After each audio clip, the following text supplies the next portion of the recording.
I'll entertain a motion to dispense with the reading of the minutes of the last meeting. So moved. So moved. Second. Okay, any discussion? There being none, clerk, please take the roll. Councilwoman Marino, Yes. Councilman Ferry, Yes. Councilwoman Mazzulli, yes, Councilwoman Vargas, Yes. Councilman Jermaine, yes, Councilman Donegan, Yes. Councilman Riley, Yes. Council Vice President Brady, Yes.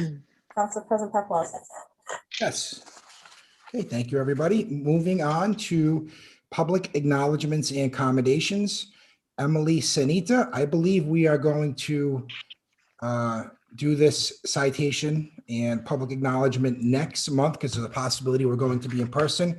And I think Emily had a baseball game or a softball game this evening. Is that correct, Council Vice President Brady? That is correct. Yep, she's very excited to come next month in person with all her friends and be celebrated. Just a quick update on that. I'm hoping to be in chambers next month's meeting. Trying to see what the governor does with the executive order on the 28th and then go from there. If we have to get any technology improvements done, it should give us a month to get it done. So I will entertain a motion to forward this acknowledgement accommodations to next month's meeting. So a motion to continue. So Motion moved. to continue. Second. Any discussion? There being none, clerk, please take the roll. Councilwoman Marino, Yes. Councilman Ferry, Yes. Councilwoman Mazzulli, yes, Councilwoman Vargas, Yes. Councilman Jermaine, yes, Councilman Donegan, Yes. Councilman Riley, Yes. Council Vice President Brady, Yes. Council President Paplaskas. Yes, thank you, everyone. I would like to entertain a motion to take the docket out of order. We do have miscellaneous business on the clerk's desk, which is potential veto override. That is an ordinance that has already had public hearing and goes back to March. So I would like to entertain a motion to take the docket out of order. So moved. second, Second. Any discussion? There being none, clerk, please take the roll. Councilwoman Marino, Yes. Councilman Ferry, Yes. Councilwoman Mazzulli, yes, Councilwoman Vargas, Yes. Councilwoman Jermaine, yes, Councilman Donegan, Yes. Councilman Riley, Yes. Council Vice President Brady, Yes. Council President Paplaskas. Yes. So before us, we have 3-21-02, ordinance and amendment of Title II, Code of City of Cranston, 2005, entitled Administration and Personnel Diversity Commission, sponsored by Councilwoman Marino, Vargas, and Jermaine, co-sponsored by Council Vice President Brady and Council President Paplaskas. This was passed and was vetoed by the mayor. So it is before us for a potential veto override. I will entertain a motion. Motion approved.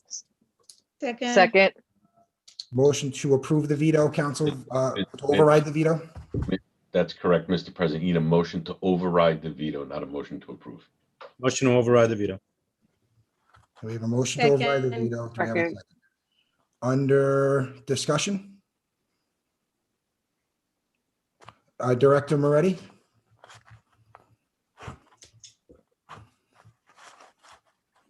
I think you're on. You're mute. on mute, Mr. Moretti. Thank you. I hope I just corrected it. Thank you. Yeah, on behalf of Mayor Hopkins, he just wants to make it clear to everyone that this is not a result of opposing the commission at all. He just wants to strengthen it. He has two appointments that he had in mind. That thought to be major additions to the diversity committee to add two of his direct reports that he has as directors within the administration. And that's his driver behind it, because he wants to strengthen the commission, strengthen the diversity of element in the city, and that's the motivation for it. And if you see fit, he would certainly appreciate having his diversity director, Mr. Paulino, along with potentially Sean Hawley, the workforce development director. Thought it'd be terrific additions to the group. And but certainly want to make it clear, has nothing at all to do with opposing the commission. And that's why he overrode the veto, in hopes that you'd consider that. Thank you. Thank you, Director Moretti. Council Vice President Brady.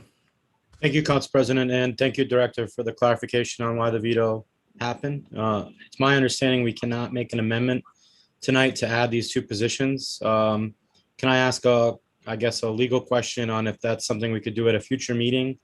Or I don't know, Chris, can you answer that? I will defer the question to the chair to Solicitor Angel or to Attorney Angel.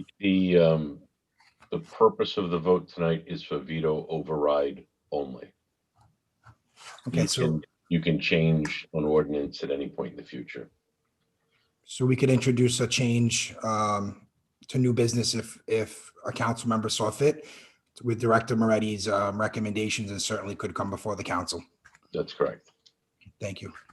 Council Vice President, you still have the floor. Yeah, thank you for that clarification, Mr. Angel.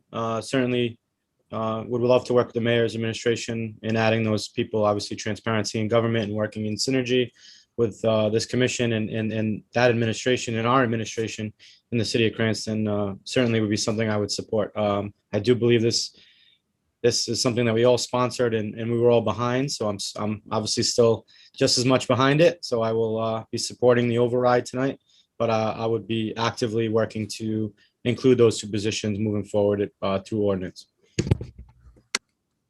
Thank you, Council Vice President. Council Member Riley. Thank you, Council President. So I just wanted to say that I am in favor of adding two additional people.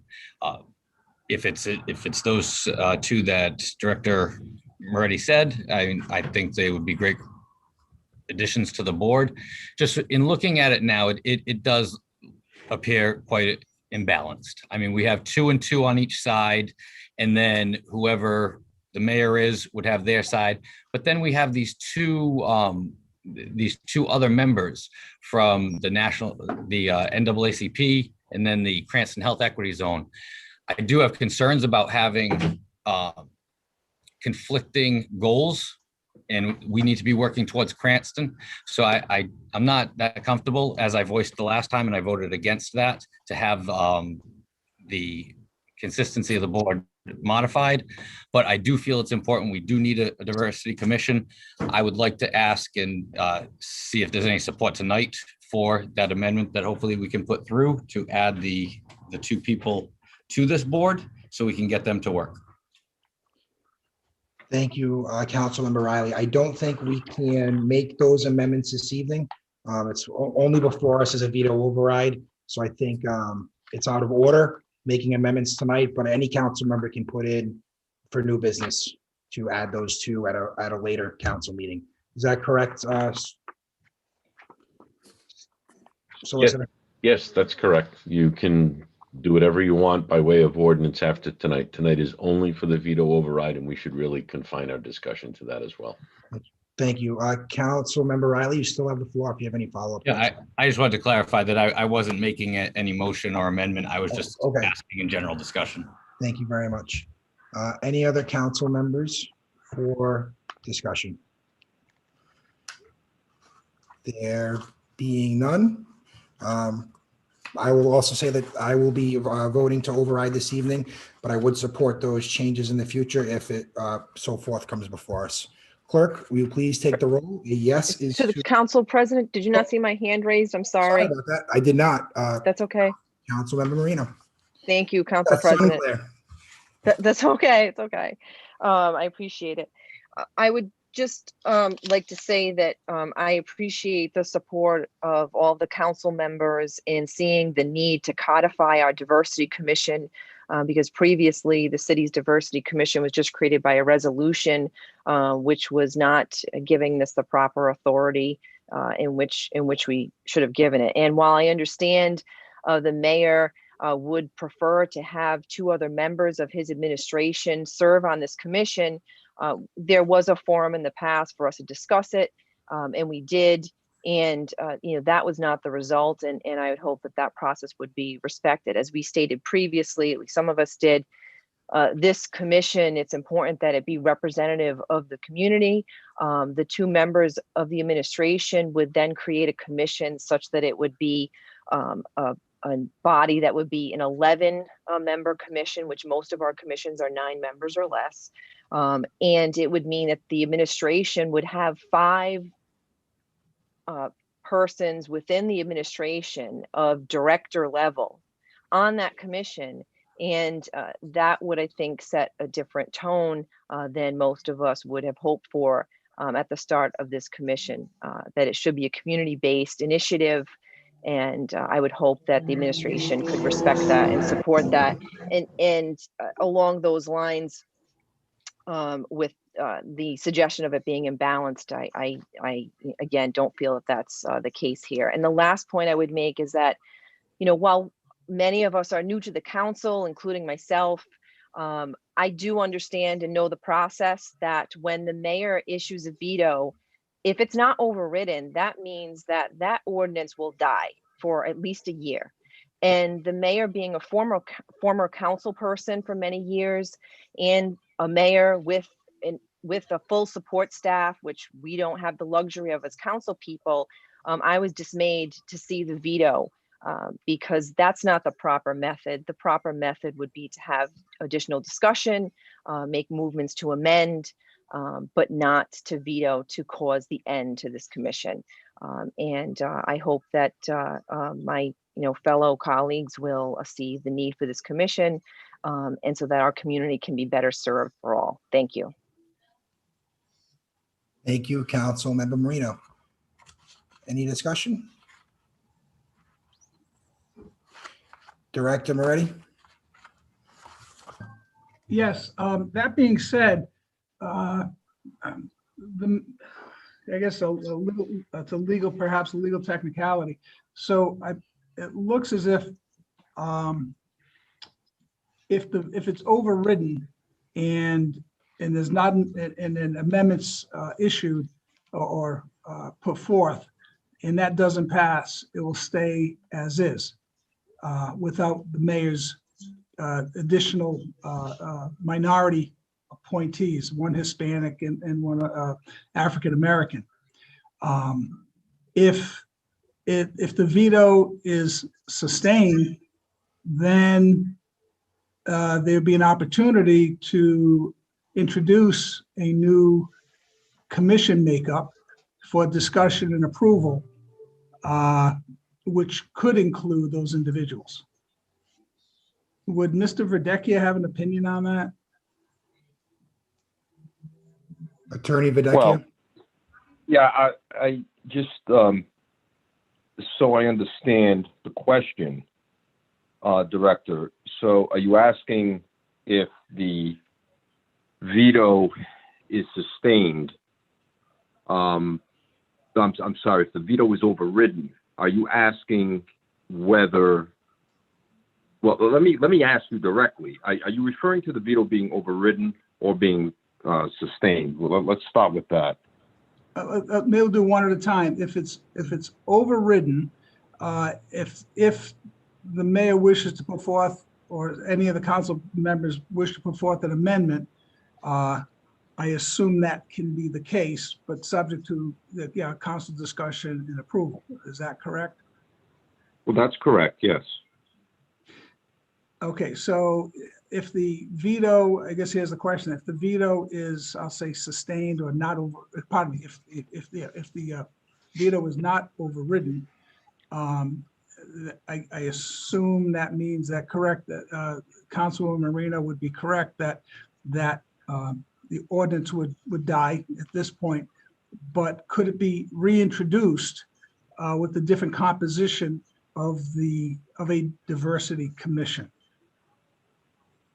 Well, I think to Councilwoman Marino's point, if the mayor's veto stands, then that ordinance could not be reintroduced in its present form.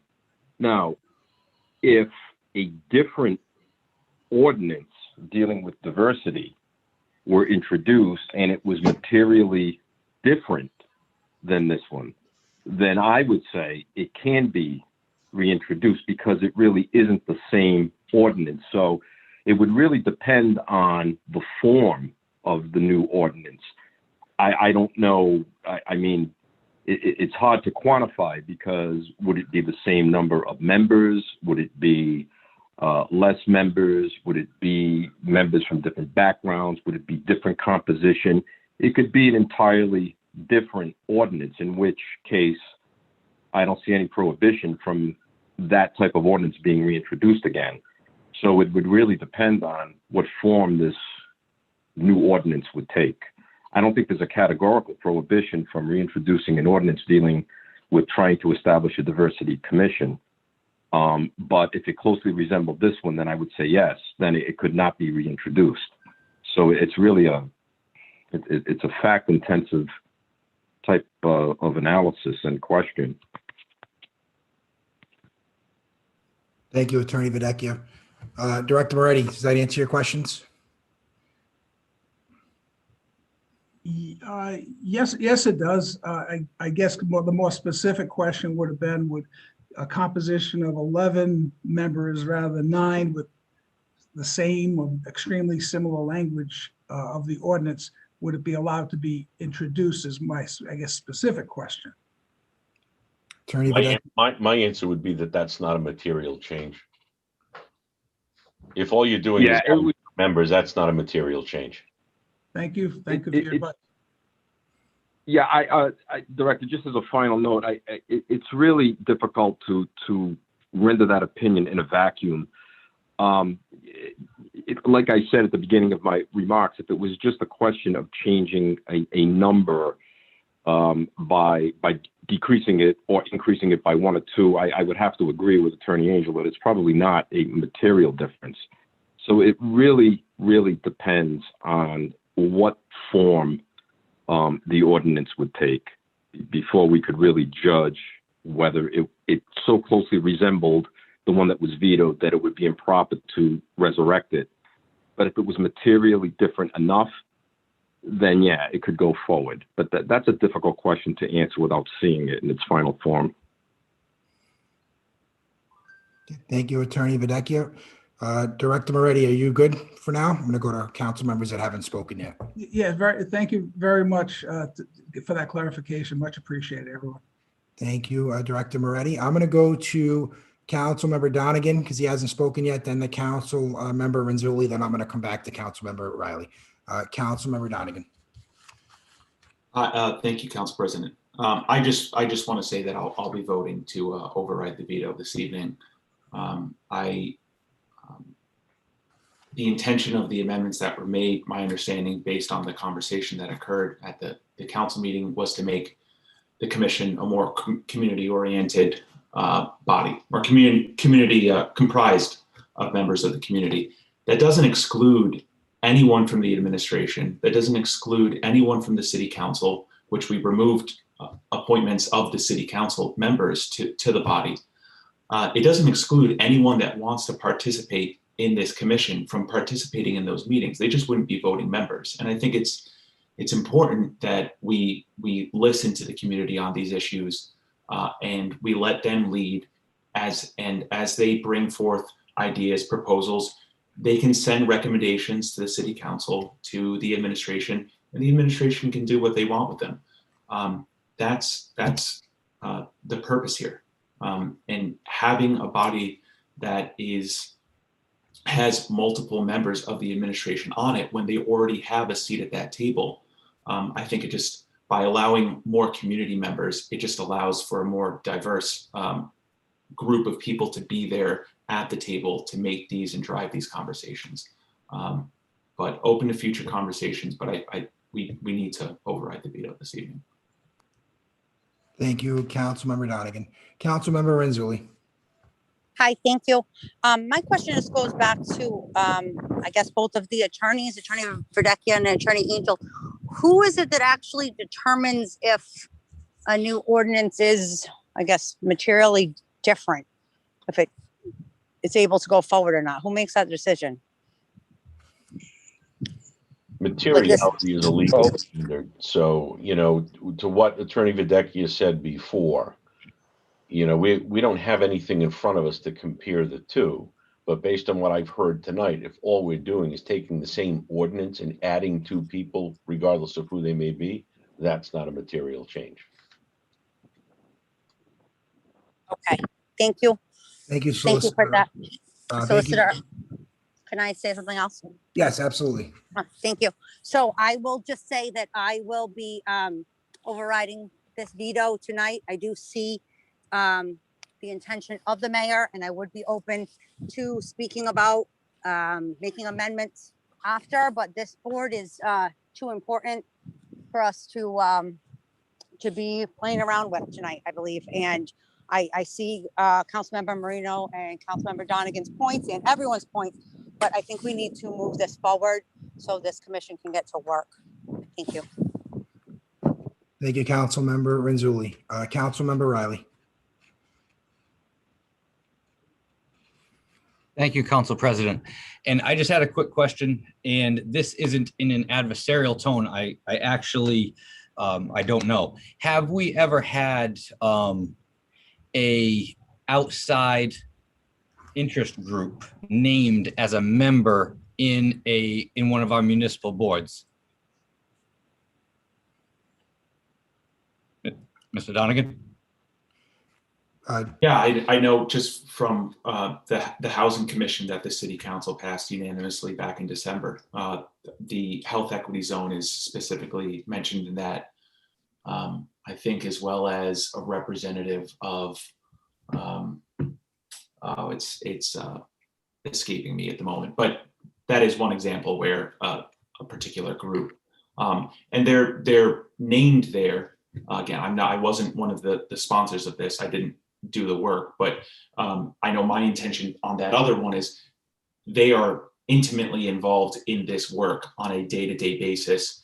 They possess the educational training and background as well as the professional experience. They're as close as you can get to, if not experts in some of these fields. If they're members of our community, it really would be they're doing this work in the community.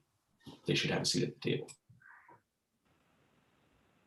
Thank you, Councilmember Donegan. Councilmember Riley, you still have the floor if you have any other questions. Yeah, I just, like I said, obviously we need the diversity commission. Everybody is for it. Me asking questions about it is not in any way against that. Let me just be clear. I do have some discomfort having an outside interest group creating policy in the city. If that was a practice in the past that I was unaware of. But obviously both of these groups are partisan in nature. I mean, I think we can say that. So I do feel the board is unbalanced as it is. And I think that this should be more of a fair and even board. But because just like Councilwoman Renzulli said, we need to move this forward and we need to have this. So I will be supporting it, obviously, but I just wanted to voice my discomfort with the imbalance in it. Thank you. Thank you, Councilmember Riley. Councilmember Marino. Thank you, Council President. We spoke about this previously in previous session, but it's important since the issue came up here again tonight to be abundantly clear. The 2 organizations which I take issue with are not partisan. The NAACP is one, and the other representative would be someone from One Cranston Health Equity Zone. I'm confident those organizations have people of all different political parties and affiliations. And I take issue with it saying that they're partisan. That aside, again, the ordinance reads that each member from those 2 organizations is subject to the majority approval of this council. They are not going to just be selected by those groups and placed on this commission. Their names will come before us for a vote of this full council. Thank you. Thank you, Councilmember Marino. Councilmember Donegan, do you have a follow-up? Okay. Any other discussion before I call for a roll? Yep, through the chair. Councilmember Vargas. Thank you. So I will be voting to support the override of this veto. Clearly, you know, I'm definitely open to conversations in the near future, but right now, I do ask my fellow colleagues, encourage them to please obviously vote in support of this override, just as much as I also ask the administration to work with us as well on this. Though I know that the administration would like 2 members who are currently employees of the city, I do want to make sure that, again, I'm echoing what some of my fellow colleagues already had mentioned, and can't stress enough that this is really this should be community-based board, where the board would then be able to provide advice and suggestions and be able to put surveys or whatever the case may be, in hopes to make sure that the city moves forward. You know, we have a lot of work to do. Not only as council members in administration, but also as a community. So having a representation from the NAACP and HES is just important as having other members that are residents and that are members of our community. I think that, you know, this conversation is quite interesting. Because we had a diversity resolution come before us a few years ago, and during my first term, we're having this come back and putting this in the books. Ultimately, at the end of the day, what I personally want, what I've been hearing from the community that we want, is to make sure that this is a community-based board, commission. And I firmly believe in that. And we have 3 members already that are working for the city, that are working for the mayor. Again, I'm open to conversations in the future, but for the time being, I really think the establishment of the Diversity Commission should be to, as it's noted on the ordinance, to promote a city government that is diverse, inclusive, and values equity. In doing so, this Diversity Commission is to encourage and advise in the implementation of city policies, service, and workforce that is more representative of the city's population of different races, ethnicity, genders, ages, religion, disability, and sexual orientation, while considering the educational, economic, and cultural differences with our city population. We together as a community will be able to move the city forward.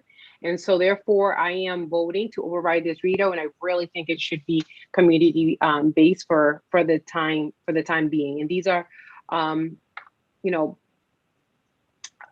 these are times right now that it's calling for our help. And I just can't stress enough the importance of this Diversity Commission, of which I was a member of, our mayor was a member of as well.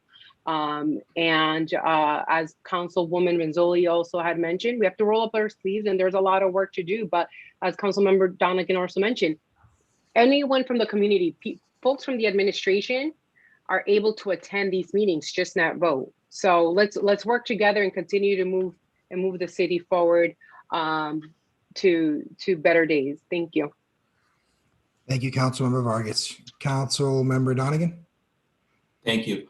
And I just want to add, because of 2 things. The first one, just because I am a member of the one Cranston Health Equity Zone, and that's largely was due to the fact that it predominantly is looking at census tracts within Ward 3 when it started. Parts of Ward 2, a little sliver of Ward 2, a little sliver of Ward 5, but kind of the 3 census tracts in Ward 3. I assume most people on the call are familiar with who the NAACP is, but you might not be as familiar with who the Cranston Health Equity Zone is. So just really briefly, and this is straight from the website, which is cranstonhez.org.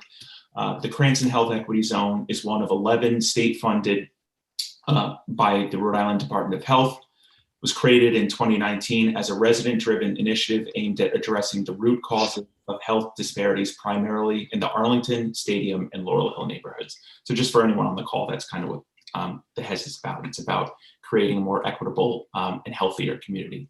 But then the only other comment I have for tonight, and it's about the veto itself and a little bit about the veto message and kind of what we've heard this evening. I don't think any one of us are open to having a collaborative conversation about how to make any commission better. Or having a conversation about anything that comes before us. But the important thing is to have that conversation.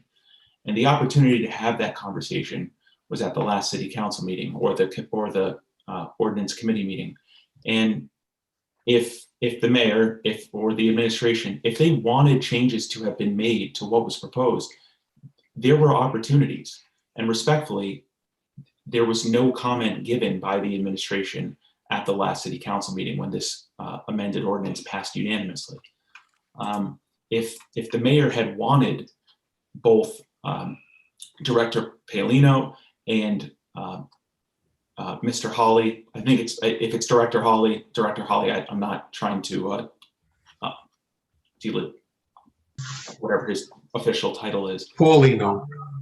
No, I know it's Director Paolino, but Mr. Sean Hawley, if he's Director Hawley, if he wanted both of those on, if the mayor wanted both of those people on the commission, the mayor would have had to seek an amendment, because the initial ordinance wouldn't have allowed for the mayor to have 2 additional, appointments at his will from his administration. So even if he wanted those 2 things, the mayor should have come to us with amendments or suggestions at the last council meeting. That's the appropriate way to go about this, not vetoing commission. So again, if we want to have a conversation, well, then people need to come to the table to have that conversation, not veto things. Thank you, Councilmember Donegan. Councilmember Vargas. Thank you, Council President. I just wanted to mention one other thing. Whenever the first diversity commission meeting does take place and start, I think that if the mayor would like the 2 members from his administration to be involved in the diversity commission, I really welcome them to attend that actual meeting as their current position. If Director Paolino is also the diversity officer, as we were told, again, kind of going to Councilmember Donegan said, Mr. Hawley or Director Hawley, I'm not sure what his title per se is, but I welcome anyone to attend the meetings. And so if the mayor really very much wants to make sure that the 2 members of his administration want to be a part of this, and it's something that's really genuinely from the heart, which I would assume it is, then have them attend the meeting, even though they're not on the diversity commission, because that way they will be able to provide input. Just as Council Member Donegan mentioned, they're not able to vote on it, but they'll at least be able, from the time being, be able to provide any input that they possibly can, and be able also to provide that information or feedback back to the mayor if they so wish. So this is not about that. It's not about me saying I don't want so and so on it or increase it from 9 to 11 members on it. I think if anything is let's welcome let's welcome them to attend the meeting and be able to provide their 2 cents and any experience or knowledge that they bring on their end. So, but for the time being, again, it should definitely be community driven on the members that are on there. So enough on my end. Thank you. Thank you. Councilmember Donegan, is your hand up from before? Okay. If there's no other discussion, I'm going to call for a roll. Anybody else? Oh, Councilmember Jermaine.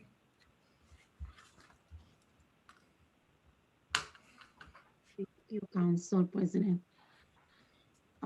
We are having this conversation again, and I feel a little frightened and disappointed, even threatened to talk, but I was sent in this body to do what is right, not to please anyone or to take an easy path. So I think we cannot continue to be led by old boy politics. So I encourage you to be brave, because Cranston residents speak and we listen. We came with this amendment based on recommendation of Cranston residents. So why we don't listen to people who sent us here? It's not a matter who we want to please or not. It's to do the right thing, to listen to the people who sent us here. So I think this is a new era of politics, and I do hope that you will continue to embrace it and move in the right direction to override this veto. So the right thing to do is to serve the people who sent us in this body, not the ego of any person. Thank you, Council President. Thank you, Councilmember Jermaine. Councilmember Riley. Real quick, Council President, I just wanted to note for the record that the previous body, in its composition thereof, did extremely good work for the city. They changed policing, hiring records. They changed the firefighter issue. They changed a lot. They worked hard, and it was an even board. I know Councilmember Vargas was on it. Former council member, now Mayor Hopkins, was on it, and they did some really good work. So I definitely think that they were doing the right thing too, and it's not just this being the right thing. And the composition of that body worked very well. So I don't know why it needed to be changed, but I just wanted to voice that they did do a lot of good work last year. Thank you. Thank you, Councilmember Riley. I think everybody has had an opportunity to speak. Anybody else? Director Moretti. Thank you. Trying to promote you, Director. Whatever it is, thank you. I appreciate it. I do have a concern. Particularly, I know Councilwoman Jermaine mentioned she was frightened. I just want to see is she frightened because of anything that Mayor Hopkins has said or done? Because I want to make sure we get that squared away, and we never want to put her in a position of being frightened. So I just would like to clarify that if possible, please. Director Moretti, thank you. Councilmember Jermaine, floor is yours if you have any response to Director Moretti. You want me to answer, Director Moretti? I'm sure the mayor would be concerned if it has to do with him, because he would do everything possible not to have you feel that way. I want to make sure that what I'm saying here, I don't care if someone frightening me, someone says something about me, because I'm here to do a work that people in what to send me to do. So when I see I am frightened, because I don't want to come back and forth with anyone. I just mentioned from what I saw, what I read in the media. So things about me, and I see words that's mean. So, and my name was cited particularly in news media, and I see words like take gloves off, and that's mean something to me. So when my name was cited and words like I have to take my gloves off, so I'm frightened. I am not frightened that I know like something really, but I'm frightened about the politics, the old boy politics. That's what frightened me. So I don't imply something will happen to me, because I get many bad things that happen to me, so I can survive that. But when I said frightened, it's about the politics, about that, what is going on, because what we're doing here is not someone's interest, someone's ego. It's for the people. And when I speak on behalf of my people. So if someone to take off their gloves off me, so I said, okay, bring it on. So that's what I want to say. Thank you, Councilmember Jermaine. Member Rinsley. I just very quickly, because I would I would really like to respond to Councilwoman Jermaine. It breaks my heart that Councilwoman Jermaine is coming on publicly at a city council meeting and saying that she's frightened.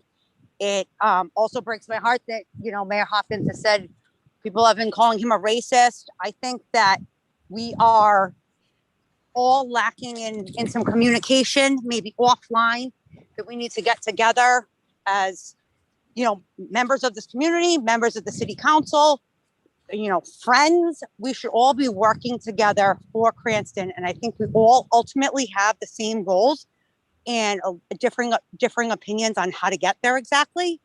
But we all need to be better. Every one of us need to be better to make this work. So no one is feeling the way that they're feeling, because, this is sad. Thank you. Thank you, Council Member Renzulli. Council Member Marino. I think you're on mute. Thank you, Council President. I agree with Councilwoman Renzulli in that this whole thing is sad that we've evolved to this stage. However, the harsh rhetoric started with the veto. Again, I will say what I stated earlier. The mayor is a former council person for many years. He is a mayor with a staff. He knew about the ordinance meeting. He knew about the full vote before the city council. This was not raised. And he's also well aware of the process. And the veto was not the way to go. It's we can have the discussion. We're open to discussion, but the veto is not the way to go. And I'm hoping we can all move on and do great things for our community and improve diversity. And the last thing I will say, there was discussion about the prior commission and the need to change it. The need to change it is we're seeking to improve what was already there. Change is not a bad thing, and change is something that our community really cries out for. And the other piece I will add is, again, I need to remind all of us, the Prior Diversity Commission was created by a resolution. Our laws in our city allow us to have commissions by ordinance, to codify those, so that those commissions, by doing great deeds, will continue beyond our terms. And that is what we hope to succeed to do tonight. And I hope that my colleagues and I hope that the administration can see the benefit in that, and will do that this evening. Thank you. Thank you, Councilmember Marino. Council Member Brady. Thank you, Council President. I just want to chime in just for a quick conclusion to this topic. I think this body's been great. I think this council has, even though we've disagreed, we've communicated, just kind of parlaying Councilwoman Renzulli's point. I think a lot of times when you don't see people in person and we're doing these Zoom meetings, communication, from my experience on a business level and on a political level, is not always the best. And I'm very much so looking forward to spending more time with you all and enjoying learning more about each and every one of you. Obviously, I've had the luxury of learning who a lot of you are as humans, in addition to learning who the mayor is. And I think everyone, just going back to what Councilwoman Renzulli said earlier, we're all here for the same reasons. It's a polarizing year in politics. I mean, you could do everything right and you get called out for the one thing we do wrong. It's not why any of us do this. We all do this for positive change. It's a lot of hours. We all know what we invest in it. I think communication always has to be on the forefront of conversation, and how we can continue to compromise and come together as a group for the best of Cranston. So I appreciate you all. I appreciate the mayor, and ready to vote on this. Thank you, Council Vice President Brady. That was well said, and I will give you the last word on this. All council members have had an opportunity to speak. Powerful discussion tonight. A yes vote is to override the veto. A no vote is to not override the veto. Clerk, will you please take the roll?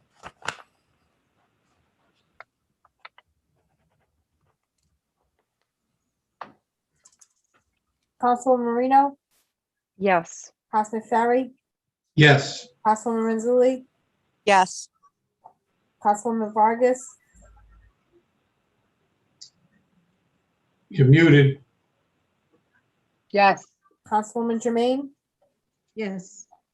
Councilman Donegan, Yes. Councilman Riley, Yes. Council Vice President Brady, Yes. Council President Paplaskas. Yes. Okay, that matter is finished. Moving on to back to the docket, section 2, public hearings and public comment. Before I open public hearings, we do have a little housekeeping to do. We need a vote to be taken to accept written comment and place it on the record. So I will entertain a motion to place public comment on the record that was submitted. So moved. Second, Second. Any discussion? There being none, clerk, please take the roll. Councilwoman Marino, yes. Councilman Ferry, Yes. Councilwoman Renzulli, Yes. Councilwoman Vargas, Yes. Councilwoman Jermaine, Yes. Councilman Donegan, Yes. Councilman Riley, Yes. Council Vice President Paplaskas, I'm sorry, Council President, Vice President Brady, Yes. Council President Paplaskas. Yes. Okay, public hearings are limited to the subject matter of docketed matters only. Public comment is permitted to time limitations of 4 minutes. Such hearings and comment do not include the introduction of new matters before the council. See sections 11 and 12. At this time, I will open up public comment on docketed matters. If you would like to speak on a docketed matter, please raise your hand. And if you are on a telephone, you can hit *9. We'll bring you in one at a time and allow you to speak. Do you need your name and address for the record? Through the chair, did that Yes. change? Is it *6, I believe, or is it *9? I think it's *9. I just did a quick Google Okay. search, but either Oh, okay. Nope, just *6 making might sure, work. just in case. Thought it was *6 All right. too, Councilwoman Vargas. I'm not sure, Chris.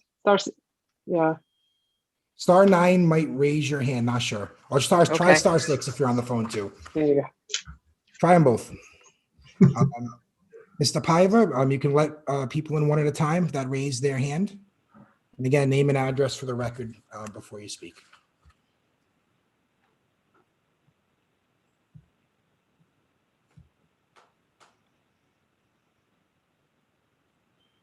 I do. Oh. Candace Brown, you are up first. You can unmute and name and address for the record, please. Thank you very much. My name is Candace Brown Casey. My address is 68 Knollwood Avenue, Cranston, Rhode Island, 02910. I'm here tonight to give testimony in support of the resolution declaring the first Friday in June as National Gun Violence Awareness Day. I am a volunteer with the Rhode Island chapter of Moms Demand Action. And this resolution is one that's being considered by cities and towns across the country. The first Friday in June has traditionally been observed as Gun Violence Awareness Day, with the objectives of raising awareness of gun violence and honoring victims and survivors of gun violence. As safe as Rhode Island is, we're only 48th out of the 50 states in terms of gun violence and gun deaths, which is obviously where we want to be. We do not want to be any higher on that list. But even safe communities like Cranston have been touched by the senseless tragedy of gun violence. Well-known examples include the tragic murder of James Pagano, a Cranston firefighter, in May 2008. And just this month, a 2020 graduate of Cranston East High School, Tatiana Francois, was shot and killed just a few cities over in Pawtucket, Rhode Island. Her death really highlights how all communities are connected on this issue. She has family in Cranston as well as Providence. She was active in her church. She worked at Lowe's. She was in Europe. She was really trying to start her life as an adult. And that light was put out far too soon. And it is with Tatiana in mind, as well as other victims and survivors of gun violence, that I support the resolution to recognize the first Friday of June as National Gun Violence Awareness Day as part of the overall wear orange weekend that will be involved, where people wear the color orange to commemorate this day. And the color orange was selected because it's a color that individuals wear when they're hunting to let others know, hey, there's a human here. Human life has value, and we don't want to squander our lives. So that is why I'm in favor of this resolution. Thank you. Thank you very much, Candace. Anybody else from the public like to speak on docketed matters? Please raise your hand.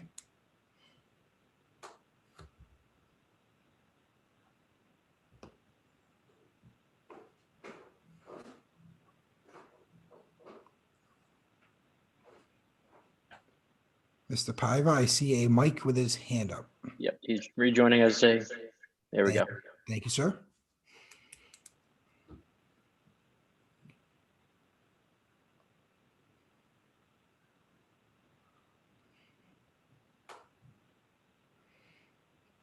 Mr. Favicchio, name and address for the record, please. The floor is Yes. yours. Michael Favicchio, 153 Belvedere Drive, Cranston, Rhode Island. I spoke on this matter at the ordinance meeting, and I did some research in the interim just to bring some more facts to light. This is on the zoning ordinance, the substandard lots ordinance 121-05, I believe. As you all know, this is a very modest development of basically starter homes. It's something that will help the planning department to ease their workload a little bit, and also give them some parameters by which to work, which they have plenty of authority right now, but they wanted to clean up a few items. It is absolutely something that helps to supply some modest houses, which are part of affordable housing. And at the Planning Commission, Annette Bourne from Housing Works RI gave her support, and I think submitted a letter explaining why she supports this. In the last couple of weeks, what I did was I took a look at what was being done at the State House, and the House and the Senate passed legislation to put money into affordable housing.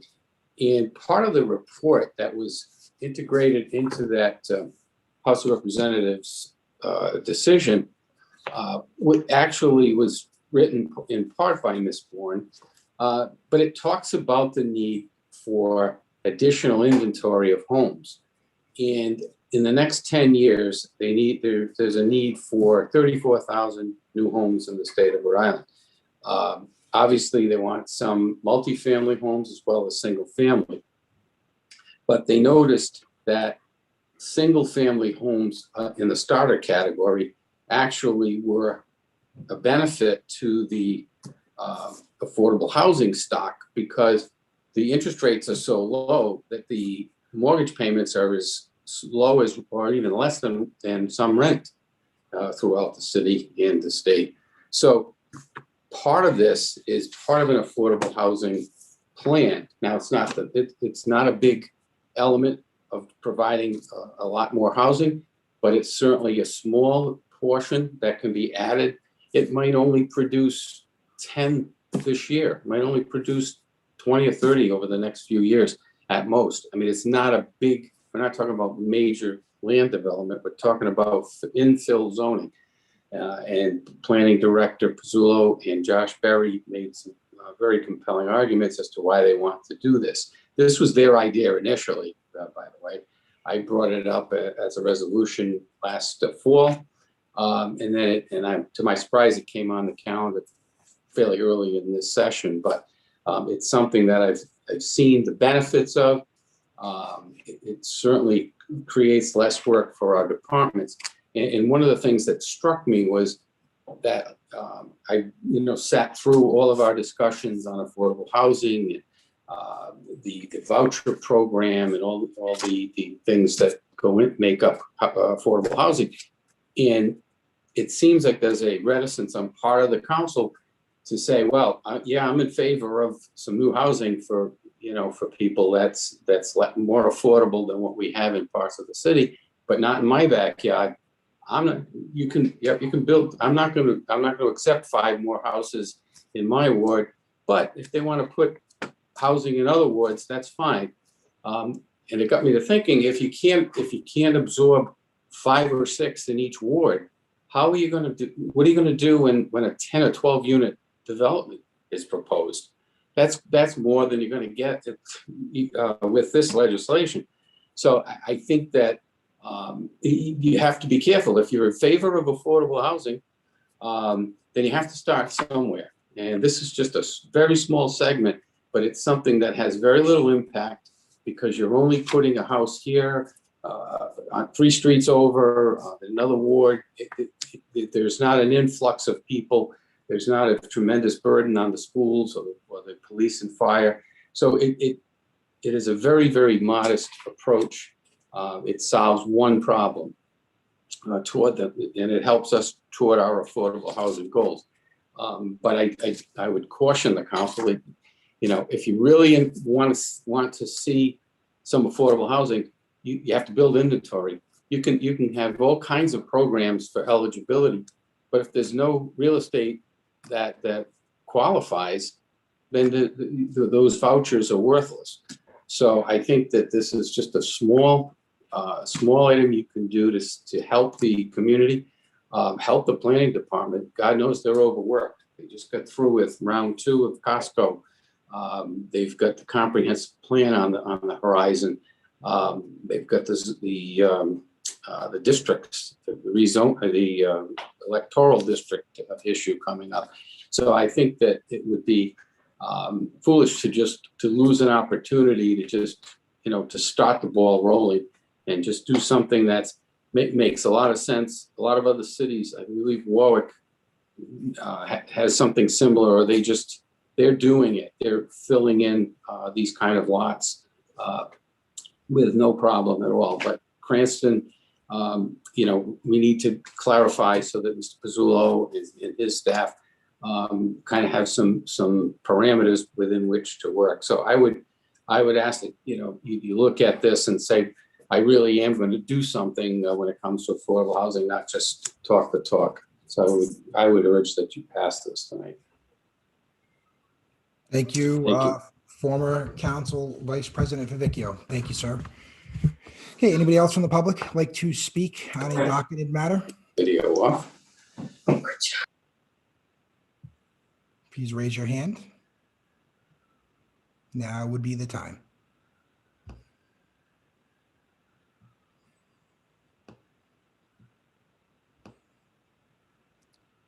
Mr. Paiva, do you see anybody with their hand raised? I do not. Okay. I will close public hearings. Thank you, everybody that took the time to come out and speak this evening.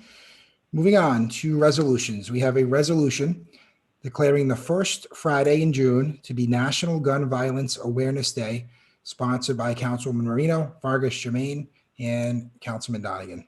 I will entertain a motion. Motion to approve. Second. We have a motion and a second under discussion. Who would like to go first? Councilmember Donegan. Thank you, Council President. I just, Candace, Casey Brown kind of said a lot of what I wanted to. And, we've gone through some of these conversations this year, and I think that this resolution tonight is just to recognize and honor the lives lost to gun violence. Unfortunately, our community, we lost one of our own very recently, and have others in the past, and just to honor them, their legacy, and that's really the purpose here tonight. The statistics, show that Rhode Island does a fairly decent job when it comes to gun violence. Of course, we can do better, but in terms of relative to other states, we're doing pretty well. But there's always more work to be done, and that is going to take work here at our city council level, at the state level, the federal level, work with our public safety officials, with the community, public health officials. But it's work that needs to be done. So this is to honor the lives lost and to just recognize that we understand the importance of this in our community. Thank you, Council Member Donegan. Council Vice President Brady. Thank you, Council President. I want to thank the sponsors for bringing this matter up tonight and for the time that was put in. It's very well written. I think what it highlights is important, and it also protects the Second Amendment in the actual language. I know those that have served with me in the past on the council. I've briefly talked about my history with my family and how my father is a gunshot victim who's fortunately recovered throughout his lifetime, but he was shot when he was 17. So this issue is very close and dear and near to my heart. I've lost friends from gun violence victims, just like I'm sure probably the rest of you. It's something, especially as what we've seen over the last couple of weekends in our neighboring neighborhoods, and the sadness that has happened to the families, and community leaders continue to reach out to all of us to have continued discussions. It's something that needs to be on the forefront of every discussion that we have. So I appreciate the sponsors bringing it up tonight. Gladly will be in support of this, and appreciate the opportunity to speak on it. Thank you, Council Vice President Brady. Council Member Vargas. Thank you, Council. Excuse me, Council President. Just echoing what Council Member Donegan pretty much said, right? This is a resolution we've come together, and I highly encourage my fellow colleagues here in the council to support this resolution with everything going on in the world here in our state, in our bordering city. Recently, as just mentioned, the person who just provided a public hearing testimony, there was someone from the city of Cranston whose life we lost. And this is really a time to really work together, to come together and, remember the lives that have been lost due to gun violence, and continue to make sure that we bring awareness to our community as city officials, as our fiduciary duty, in collaboration with our legislators, the administration, and everyone. Because we continue to lose so many lives. If it was up to me, I'd be introducing a resolution, such as this one every month, because it's gotten worse throughout the country and in our state. I open up my computer in the morning, my phone, I should say, and all I see is another gun violence, some sort of shooting taking place in our community, in our state. And it's really, the timing is right, as Councilmember Brady had mentioned. But with so many Americans being killed, so many children, so many families, so many innocent lives as well. I hope that we can all be able to support this very, very important resolution. Thank you. Thank you, Council Member Vargas. Council Member Marino. Thank you, Council President. I just want to echo the comments of my colleagues, and I do want to give some praise to Councilman Donegan, who did a lot of hard work in drafting this ordinance, and also thank the co-sponsors as well, Councilwoman Vargas and Councilwoman Jermaine. Again, in echoing the comments of my council members, the time is ripe. This is a little message that we can send to try and bring some attention to this issue and hope for some improvement and responsible gun ownership and reduction in gun violence. Thank you. Thank you, Council Member Marino. Any other council members? Council Member Jermaine.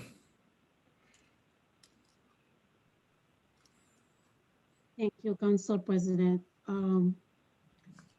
This resolution, first, I want to thank Council President, Council Donigan, and all of you who put the work into the resolution. This past week have been very hard, and as our communities have been hit really by say of gun violence. You know, last Saturday in our Haitian community, we buried Tatiana Francois. Casey just talked about her. She was only 19. She was a Clemson East alumni, full of life, you know, and have big dreams. And we buried her. So we continue every day to mourn our daughters, our sons, our friends. I think together we can at least reduce the number of deaths related to gun violence. We can honor them if we commit ourselves to take action starting today by voting yes to this resolution. Gun violence is not a Providence problem. Gun violence is not a Pawtucket problem. It's not a Clemson problem. It's our problem as a community. Tatiana was dead in Pawtucket. She has family in Cranston, Providence. She lives in Cranston, Providence. So it's not one place problem. So I think we need to do something. As Dr. King, Martin Luther King Jr. said, we are caught in an inescapable network of mutuality, tied with a single garment of destiny. Whatever affects one directly affects all of us indirectly. So I just want to tell you that each one of us need to take bold action to really make sure we end gun violence. It's hard. We are grieving every day. And declaring June 1st Friday as a day to remember, to raise awareness, to take off gun where he should not go. The person who have gun, who should not have it. So we need to take action because it's unbelievable. It's so sad. It's so sad, so painful. Thank you. Thank you, Councilmember Jermaine. Well said, and our condolences go out to the family. Any other council members? Councilmember Vargas, is your hand up from before, or? Oh, thank you. It was up from before. Sorry about that. Thank you. Any other comments? There being none, clerk, please take the roll. Councilwoman Marino, Yes. Councilman Ferry, Yes. Councilwoman Mazzulli, Yes. Councilwoman Vargas, Yes. Councilwoman Jermaine, Yes. Councilman Donegan, Yes. Councilman Riley, Yes. Council Vice President Brady, Yes. Council President Paplaskas. Yes, motion passes. Moving on to report of committees, Finance Committee, Council Vice President Brady, the floor is yours. Thank you, Council President. Reports from the Finance Committee as of May 3rd, resolution authorizing real estate tax abatements. I'll entertain a motion. We have a motion for the real estate tax abatements. So moved. Second. Okay, any discussion? There being none, clerk, please take a roll. Councilwoman Marino, Yes. Councilman Ferry, Yes. Councilwoman Mazzulli, Yes. Councilwoman Vargas, Yes. Councilwoman Jermaine, Yes. Councilman Donegan, Yes. Councilman Riley, Yes. Council President Brady, Yes. Council President Paplaskas. Yes.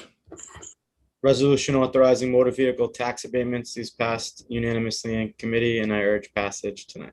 Can I have a motion to approve the motor vehicle tax abatements? So moved. Motion, second. We have a motion and a second under discussion. There being none, clerk, please take the roll. Councilwoman Marino, Yes. Councilman Ferry, Yes. Councilwoman Renzulli, Yes. Councilwoman Vargas, Yes. Councilwoman Jermaine, Yes. Councilman Donegan, Yes. Councilman Riley, Yes. Council Vice President Brady, Yes. Council President Paplaskas. Yes. Resolution authorizing tangible tax payments is passed unanimously in committee. I urge passage here tonight. I'd like to entertain a motion to approve the tangible tax abatements. So moved. Second. Second. We have a motion and a second. Any discussion? There being none, clerk, please take the roll. Councilwoman Marino, Yes. Councilman Ferry, Yes. Councilwoman Renzulli, Yes. Councilwoman Vargas, Yes. Councilwoman Jermaine, Yes. Councilman Donegan,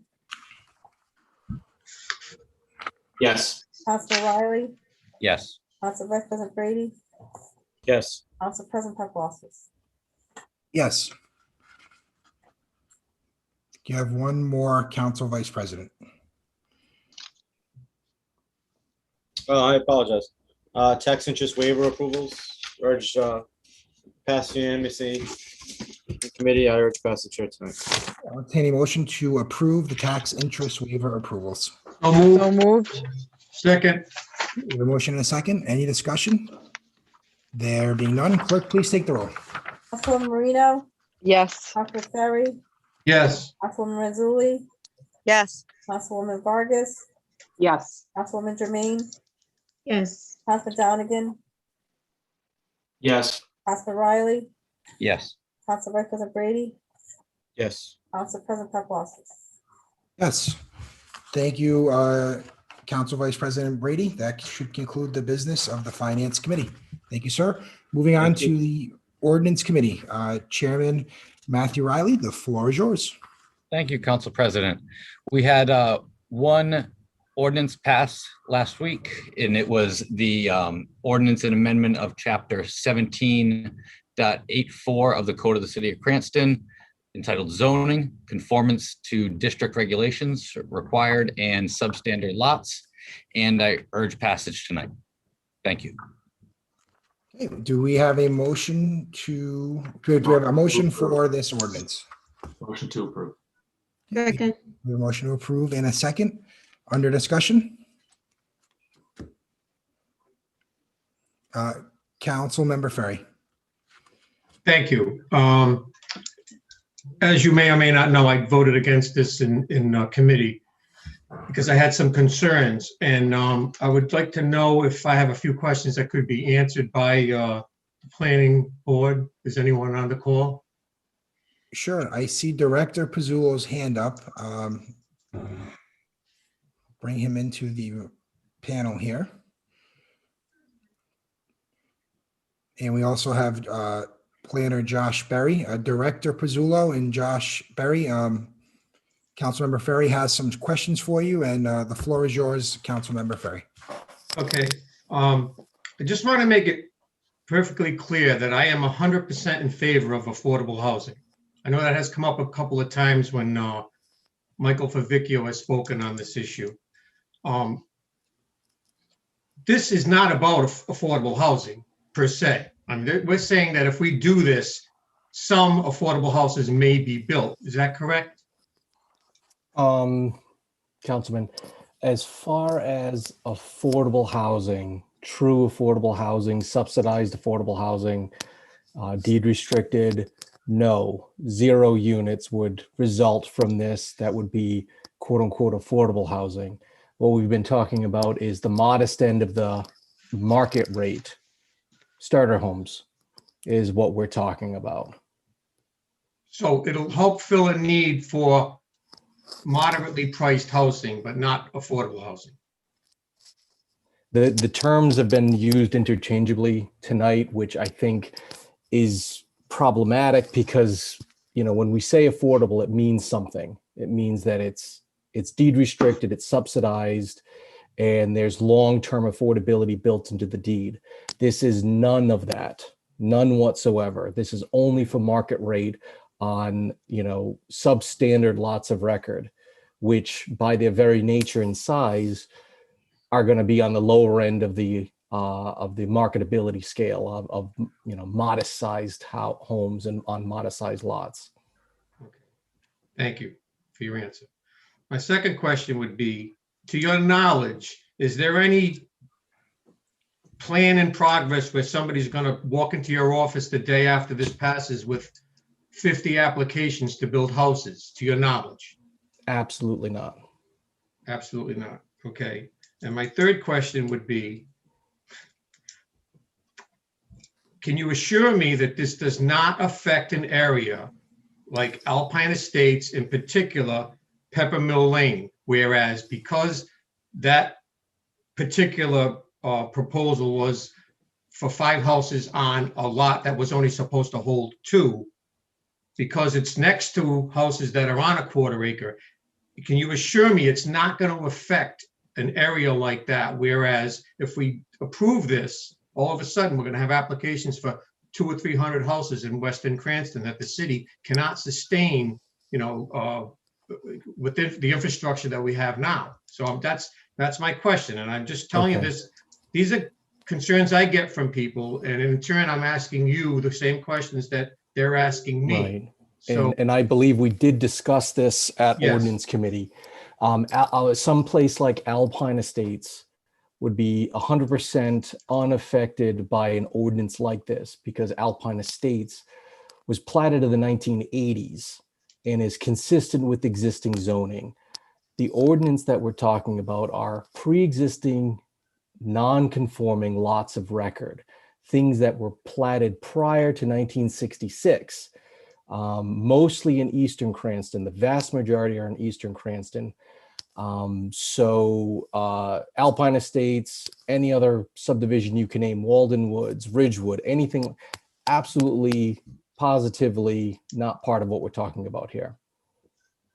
okay. And I thank you for the work that you've done on this, and you've satisfied my questions. Thank you very much. Absolutely. Thank you. Thank you, Councilmember Ferry. Thank you, Planning Department. Councilmember Marino. Thank you, Council President. Similar to Councilman Ferry, I just would like to state as well, I'm not opposed to affordable housing. And thank you to the Planning Department and Director Pizzulo for clarifying that this is not a change that's going to promote or create affordable housing in the more formal sense. The other thing I would like to state this evening is I do appreciate the work that the department has put in. I'm aware of the inconsistency over the years in the code and how problematic and burdensome that has been for your department. And I'm hopeful that this change can, alleviate some of that burden on a go forward basis. The other item that I wanted to address this evening is just because I did hear some mention of it and I want to, dispel concerns, is that somehow the passage of this ordinance could somehow potentially affect the area of the Mulligan's Island proposed lots and the mixed use potentially, that somehow that could create something where there could be a backdoor entry of some proposal there. This ordinance, if approved, would not impact that parcel of land, correct? It's not an issue of substandard lots or change of use in that area, correct? No, the Mulligan's Island parcel is something like 55 acres. So it's not, and it has a special zone attached to it. So those kind of things are completely non-related. As far as pressure for affordable housing at Mulligan's Island, they have the same ability, just like anybody else does all across the state, to file what's called a comprehensive permit. And that would, every city or town on any piece of land. If you're not exempted from the affordable housing laws, the city would have to entertain a comprehensive permit, which means that they could propose an affordable housing project with 25% or 15. I'm sorry, I wasn't really prepared to talk about that. But in Cranston, we are exempted from having to entertain comprehensive permits unless we choose to entertain them. So long story short, no, Mulligan's Island is not affected whatsoever by this ordinance change. All right, thank you very much. Thank you, Council Member Marino. Any other questions or comments from council members on this ordinance? There being none, I'll just give the last word. I will be supporting this ordinance this evening. I happened to sit through the Planning Commission meeting when it came up. I heard Annette Bourne speak in favor of it, and I think everybody here on the council has a lot of respect for Annette, and when she speaks, I listen. She certainly testified for it. So did former council Vice President Michael Favicchio. I also want to thank Josh Berry, who took some time to go over this with me too. I greatly appreciate it, so I have a better understanding of it. So I will be supporting this evening. Clerk, please take the roll. Councilwoman Marino, Yes. Councilman Ferry, Yes. Councilwoman Renzulli, Yes. Councilwoman Vargas, Yes. Councilwoman Jermaine, Yes. Councilman Donegan, Yes. Councilman Riley, Yes. Council Vice President Brady, Yes. Council President Paplaskas. Yes. Motion passes. We already voted to take the docket out of order. There is one ordinance on here that is in 11. If there's no objection, I would like to hear that now, just so it cleans up and finishes all the ordinances this evening. Ordinance 32101, Baldwin Orchard Drive. Is there any objection to hearing that now? There being none, we have 32101. This is the last ordinance for the evening. Ordinance amendment of Title 10.32, so Code, City of Cranston, entitled Motor Vehicles and Traffic, Baldwin Orchard Drive and Russet Way, three-way stop, sponsored by Councilman Riley and Ferry. This matter was continued from the 4/26 meeting. I believe the traffic engineer's report is attached, and I will entertain a motion. Motion to approve. Second. Second. A motion to approve and a second. Any discussion? There being none, clerk, please take the roll. Councilwoman Marino, Yes. Councilman Ferry, Yes. Councilwoman Renzulli, Yes. Councilwoman Vargas, Yes. Councilwoman Jermaine, Yes. Councilman Donegan, Yes.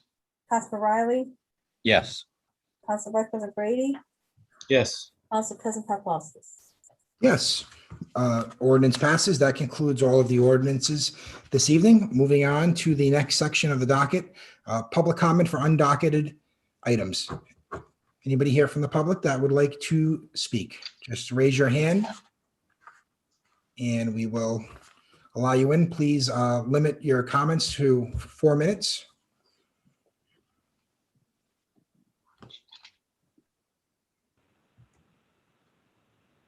Mr. Piver, I see one person with their hand up.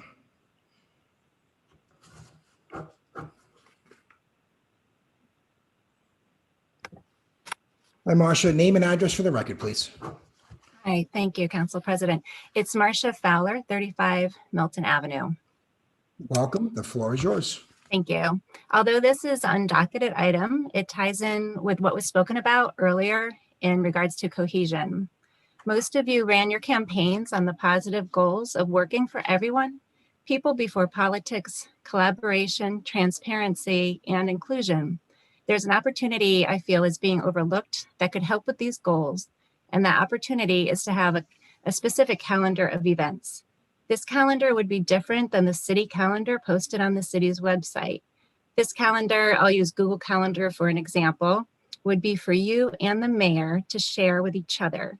You could post public events in which you invited the mayor to speak. The mayor could also post public events in which he's inviting city council members to attend. By posting these events well in advance, all council people would have an equal opportunity to attend any public event in which the mayor is speaking and or attending. No council person would be left out, and each ward would have the opportunity to be fully represented. I bring this up because I'm concerned when I see only Republicans at public events where the mayor is invited and or speaking. For example, when the governor visited the senior center to highlight how Cranston was doing a great job vaccinating, it looked as if only 2 Republican council people were with the mayor. This was a major event highlighting how our city is vaccinating people during a pandemic. Why weren't any Democrats involved? COVID touched the lives of every single person in our city. All council people should have been invited and given the opportunity to share the experience with their constituents. The more positive information shared about vaccinations, the better for everyone. One additional example where a calendar of events would have been helpful is the recent city cross-country meet. The mayor spoke at this public event. Republican council people were there, but not one Democrat. That was a citywide event. Every single ward had students in that race, yet not all wards were represented by council people. I'm a parent of one of those runners, and it was disturbing to me as a parent and a voter that the invitation wasn't sent to all council people. In addition, if one citywide council person is invited to a public event, all 3 citywide council people should be invited. This is part of equal representation, collaboration, and showing unity as a council. I expect my vote to count. I feel it doesn't count when only specific council people are invited to public events. Therefore, I'm suggesting the city council, works with the mayor and each other to ensure that all wards be represented equally at public events involving the mayor. Thank you. Thank you, Masha. Any other comments from the public? Please raise your hand or hit *6 or *9 if you're on the phone.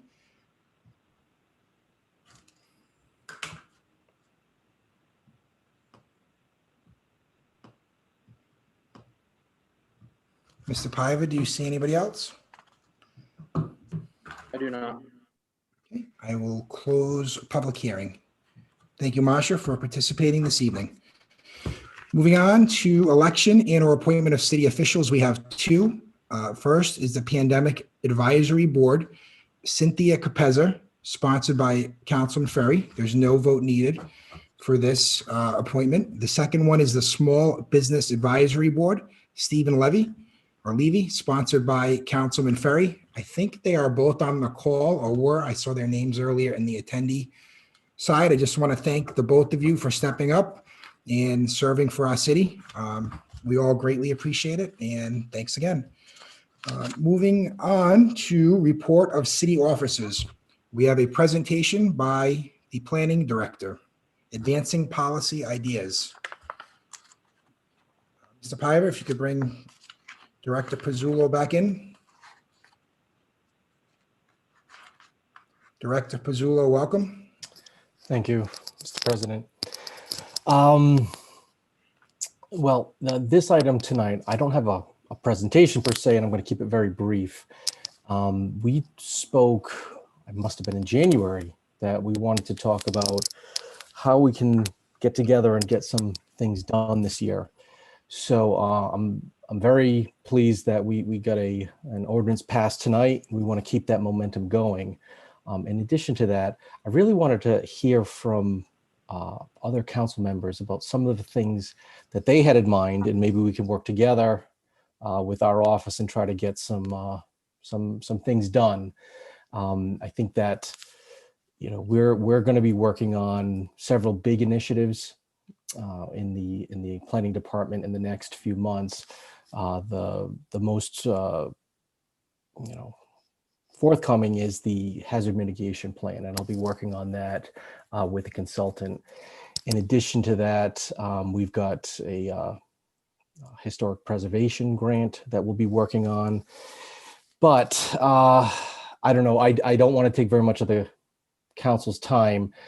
what I would like to do is that if we get some ideas tonight, the best way to pursue this is to have a special workshop on an off night, so that we can speak freely, we can take as much time as we'd like, and we can make some progress.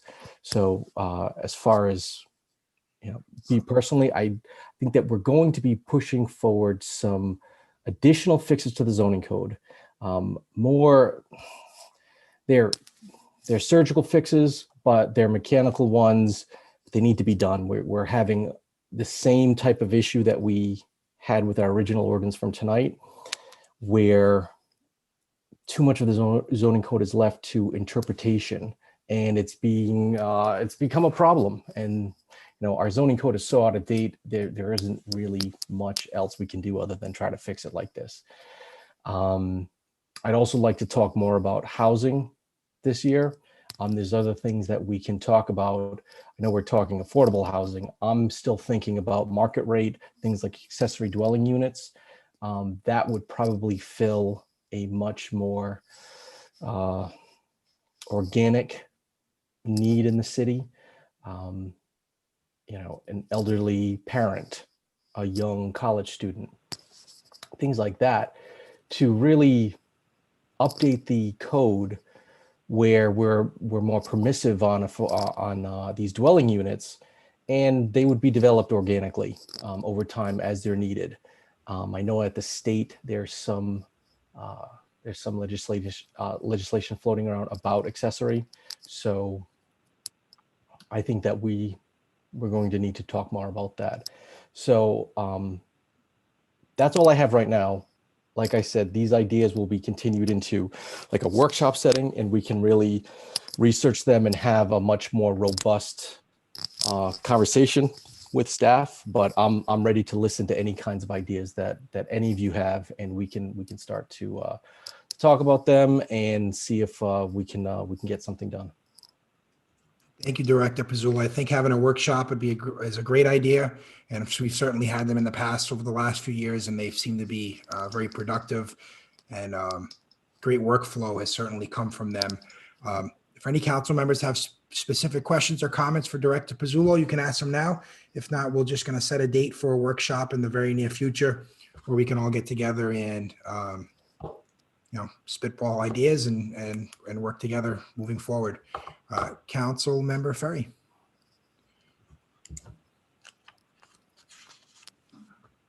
I think you're on mute, Council Member. Okay, sorry. I just want to say that we do appreciate all the hard work that your department does. And I personally feel that you communicating with us as much as you can to let us know what's going on, what direction you're going in, how things are changing, is only going to help us when we get a phone call from somebody or somebody inquires something to us, so we can speak with knowledge and answer questions, you know, to people. Because my first 5 months on the council, I feel that there's been many areas where we're not informed enough, and we have to say we're going to get back to people, and then sometimes we're not able to. So as you said, the more you communicate with us, the better it is for us. The more you let us know the process, the better for us. Am I in favor of a workshop? 100%, because any knowledge I can grab to help myself be a better council person can come from people like you. So thank you very much. Let's do that. Let's not just say we're going to do it. Please, let's do it. Thank you. Thank you, Councilmember Ferry. No, we're definitely going to do it. Jason, I'll try to get in touch with you tomorrow and figure out a date when you don't have a planning commission meeting and we don't have an ordinance committee meeting or any of our committees, so we can make it work. Okay. Any other questions or comments from council members? There being none, Director Pizzula, I'll give you the last word. So that sounds fine if we want to do something in June. What's usually worked well for us is to do joint workshops, so that if we get the planning commission involved at the same time, because we have to get it through planning, we have to get through city council as well. So the more we get everybody on the same page, the better. So if we want to try for June, you know, you and I can touch base and we'll figure out a date and I can talk to planning and the chairman, and we can try to get something together like that. That sounds good. And council members, if you have any trips planned and you want to let me know so we don't pick a date when you might be away, because certainly the workshops are very informative. That being said, Director, thank you very much. We're going to move on this evening and appreciate you and your department. Thank you very much. Okay, moving on to executive communications. We have none listed. Director Moretti, do you have anything you'd like to share with the council, maybe yard waste? That's a good one. Well, not a good one, but it's a good one. I have a couple of notes, actually. Just a moment, please. That is number one. As I think we've communicated with all the council people, the problems that Public Works is having with waste management, with the yard waste. They've been into the administration, that being the management of waste management. They've been telling us that they've been experiencing employment problems for the seasonal individuals that they hire for yard waste. And so, though it's understandable, it's not understandable for our constituents. We have daily or bi-daily meetings or conversations with Public Works on this. The latest is we're told that waste management has been down 8 people. This is as of this morning. Waste management has been down 8 people. They've just hired 4, but they have to go through training. That will help. They're doing Saturday routes, which they normally don't, in order to catch up. But it's a good reason, but it is not an excuse.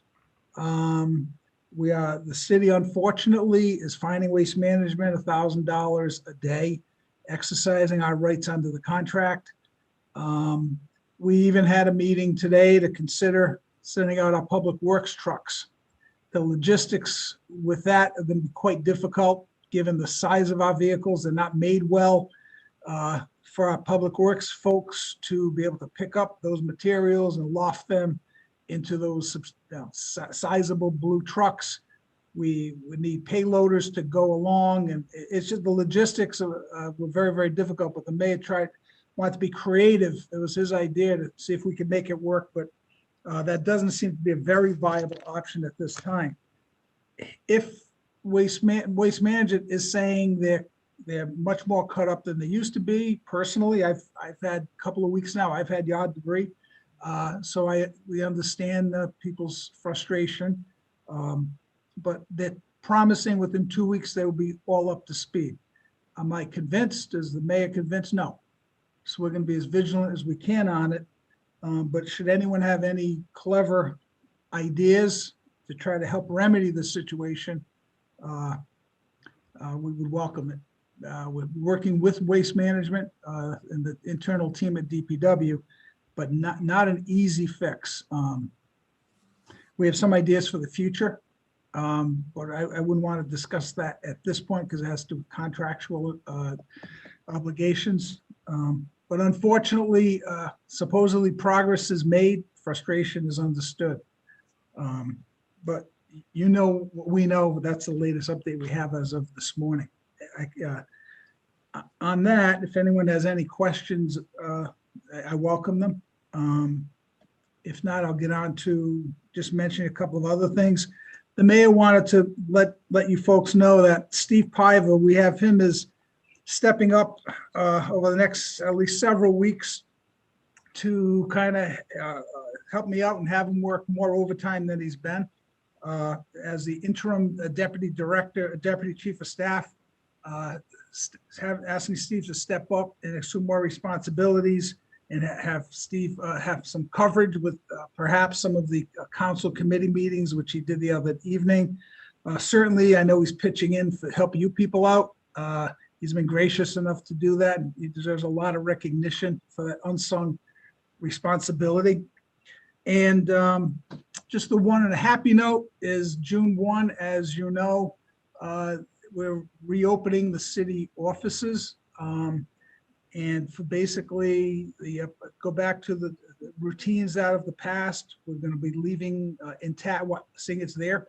We're going to leave the plexiglass barriers in place to make our employees feel more comfortable. To the extent that they feel they don't want them, we can begin to remove them.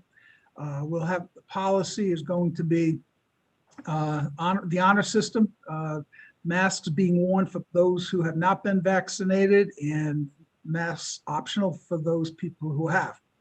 But City Hall is going to look more like it used to be a year and a half ago. Those are some of the things we have. But any questions you might have, please let me know now or later. Thank you, Director Moretti. Any questions from council members? Council member Jermaine? I think that was a wave. Any questions? There being none, I'll just add that we will be calling an executive session, Director Moretti, to discuss the yard waste issue with Waste Management. I know there's contractual obligations. An executive session will be more open for you to discuss them. So we have a date coming out soon on that. Thank you very much. Very good. Appreciate it, Director. Moving on to Council President communications first. I want to echo what Director Moretti said. Just want to thank Steve Piva for stepping up and helping us with the technology portion of the meetings. Certainly hasn't gone unnoticed, especially by me. Really want to just, give you a big shout out and say thank you. Really appreciate it. We should be getting some help coming on board soon. Getting council chambers ready for when we can return. Hopefully it will be next month. Kind of waiting to see what the governor's order is going to be on the 28th regarding hybrid. If the governor's order will allow us to continue with the hybrid meetings, we're certainly going to do that, and just need to upgrade some technology to continue to offer that from City Hall.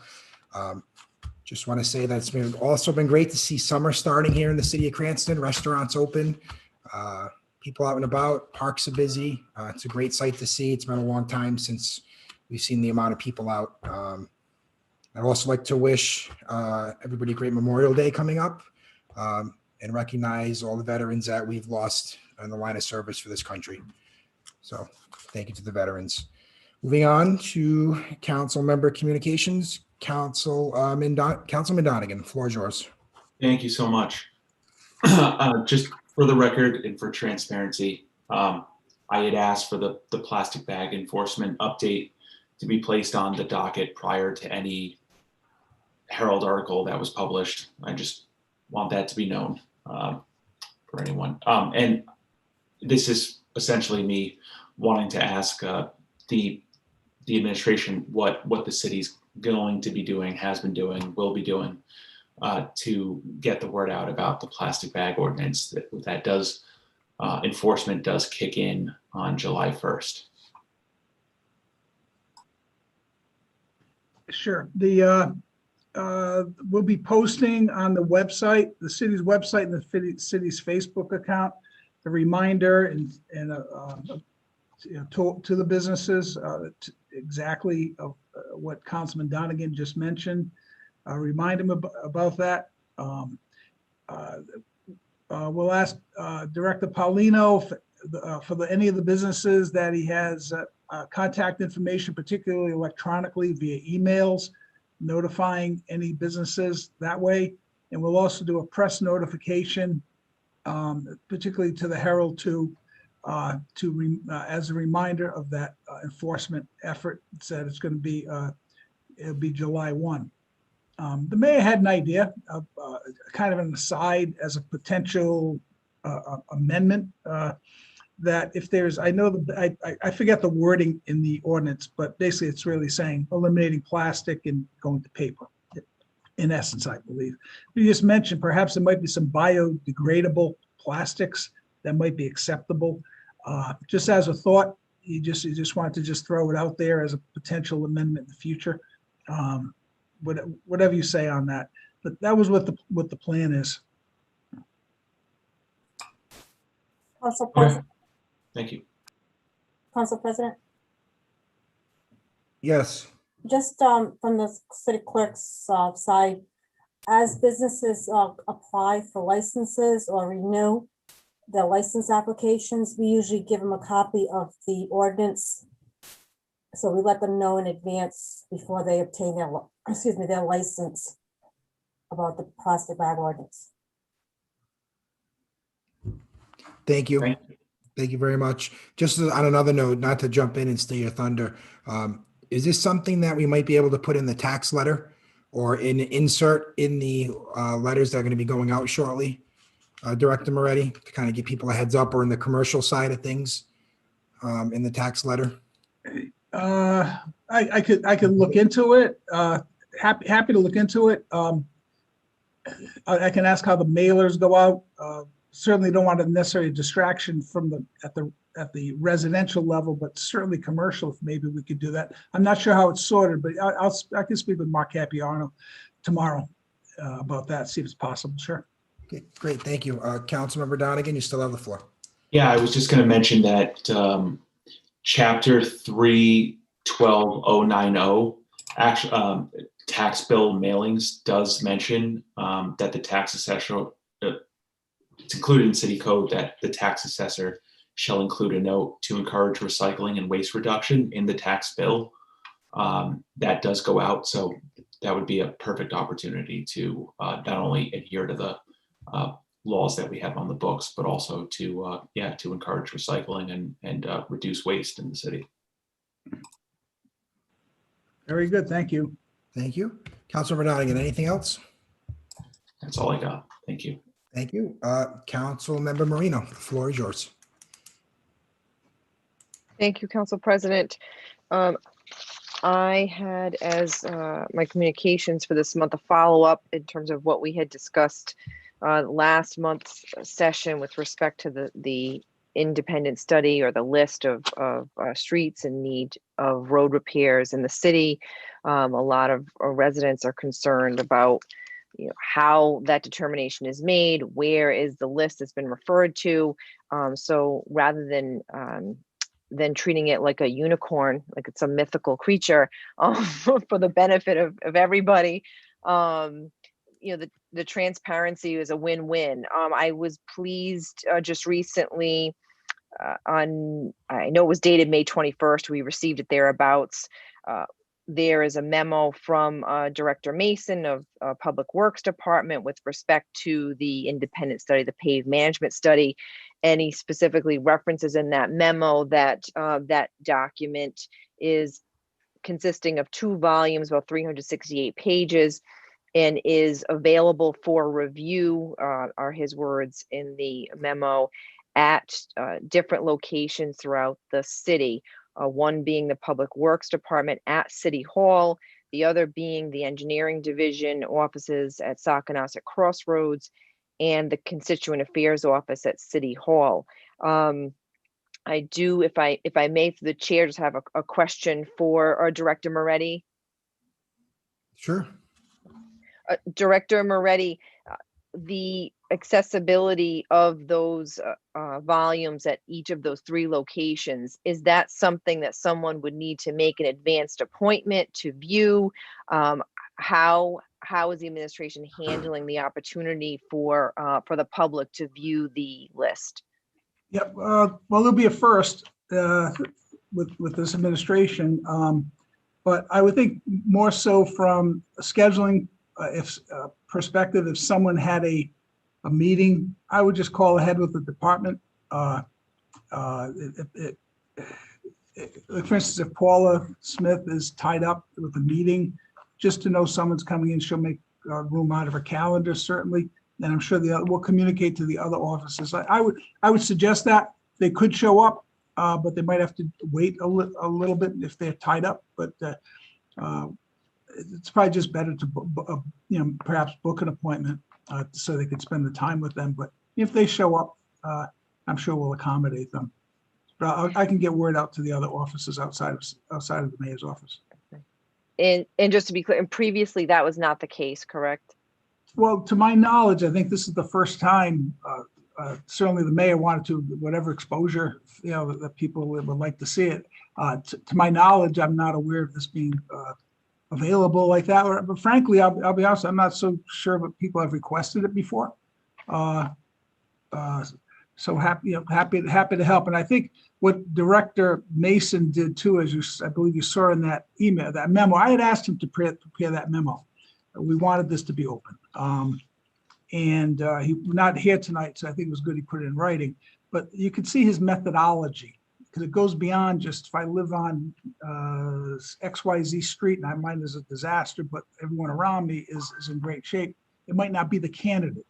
Because one of the examples, they'll do clusters in neighborhoods, et cetera. So I encourage people to read what Director Mason published. I think it's very understandable. And I can tell you this, and this is in all sincerity, the mayor had zero input, myself, as to, we just left it to the professional, that being Director Mason this year. We had zero input to the street repaving, except one thing I think I may have mentioned. The mayor wanted a street deleted from the Garden City area, given the construction of the school there. That's the only change that the mayor asked for.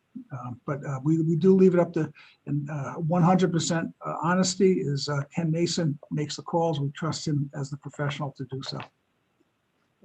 Thank you. Thank you. Yeah, pardon me. Obviously, someone could look and they could see their street and it could have a low rating, but there's other, there's other rationale.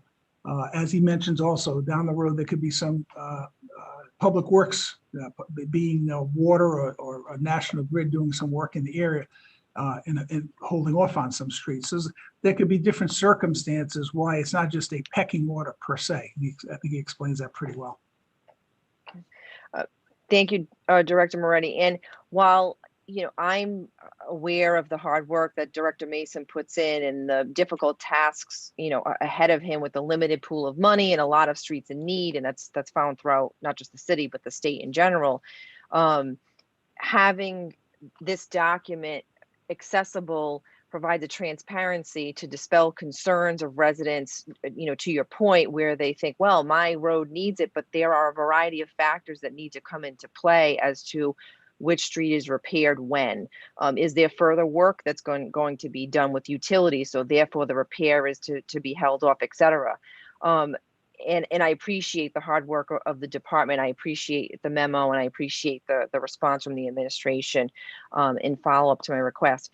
If I may as well make a couple of suggestions. One is perhaps along with the 2 volumes, the list, the books being available, that this memo from Director Mason be at the front of the book, so that if someone is going there to peruse and look up their street, they can understand the context. I think that would be very helpful for people. And the other thing that I would suggest is that perhaps the contents of the study could be accessible from the city's website, along with the memo again as the front and center document, and then the independent list behind that as some kind of PDF or something that's accessible to the public. And that would eliminate the need for resources of staff, and it would create real transparency and impact to the public. And I think that would be a positive step forward as well. Thank you. Thank you, Council Member Marino. Director Moretti, do you have a follow-up? Yeah, on that, I fully understand the spirit of the website thing, but I would just think, and I'll get back to you, Director Mason will get back to you. I just want to run that by him. At the same time, it's certainly you want it to be transparent, but what could happen, there's also the possibility of being deluged by a casual reader. And so his work would be hindered. If there's voluminous requests coming through, I would just like to get his input on that. Certainly we have no problem for the transparency, but at the same time, we don't want it to be a disruptive to his organization either. So if you don't mind, if I could seek his advice also and get back to you on that, then promise right away. I would like to consult with the director before I commit, if you will, like to see what he has to say.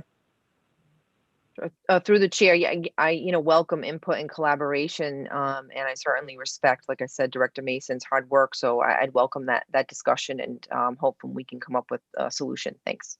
Thank you. Thank you very much. I'd just like to also add that a couple years ago, a law was passed where the utility companies have to do curb to curb restoration. When I first got on the council, they would do half the street or just the trench where they would do. Now they have to come back at some point and do a curb to curb restoration. So that has certainly helped with improving the roads in the city. Councilmember Ferry, do you have a follow-up on this? I have a question for Director Moretti, if that's okay, Council President. I'm going to see if I understand this correctly. For example, I get an inquiry from a constituent, and the constituent says, my road is really in tough shape. I want to find out if it's going to be paved soon. So what I usually do is get in my car and I drive down to the road and I take a look myself. And even though I'm not an engineer or a road paving expert, I can sometimes judge whether I think the person's really using viable information or not. And so am I supposed to tell this person to make an appointment to go to City Hall to check this volume of information to see whether or not their street is on that list? Or is there going to be a list that we can go to and I can say to him, no, you're not on the list to be paved this year, but you're on the verge of being paved? I mean, is that, it's going to require somebody going to City Hall to actually look at this information? Am I right here? That's my question. The answer probably is no. Ken Mason collaborates with Paula Smith to be able to receive phone calls, because we, not only you or probably every council person, we get direct requests at the mayor's office and ask the status. So Paula will speak with Ken. What happens, it's sometimes a fluid list. For unforeseen circumstances, he may deviate, and I don't even ask questions. But they can't be 100% promises, but they will. There'll be a plan that Ken does have, and if that plan stays on intact, he could tell you whether or not the roads can be paved. Now, the other thing which comes to mind is I can speak with him also about publishing those roads that are to be paved. Or planned to be paved. The only thing would be concerned if there's a change of plans and there's an anticipation and it doesn't happen. But I can talk to Ken about that to see what possibility there could be. So perhaps we could say what the plan is this year to give you an idea. But there's, when you talk with Ken, not him person, but there's always more to it than meets the eye, I find. But I'd be happy to look into that also if you like. Thank you very much. Sure. Thank you, Councilmember. Thank you, Director Moretti. Thank you. Councilmember Marino, are you good? All right. I'm good. Thank you, Council President. Thank you. Councilwoman Jermaine. You are next under Councilmember Communications. Thank you, Council President.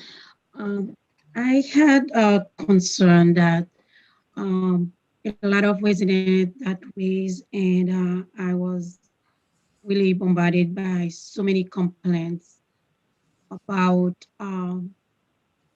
people who once stop, people speeding, and where we have sign, for example, that say no chalk. And the one incident that happened was the iceberg is the death of a woman that was walking her dog, and she passed away, and she was struck by a truck. So the residents in this neighborhood were really upset because they said the law is there and there should not be a truck in that road that day. So because it was prohibited.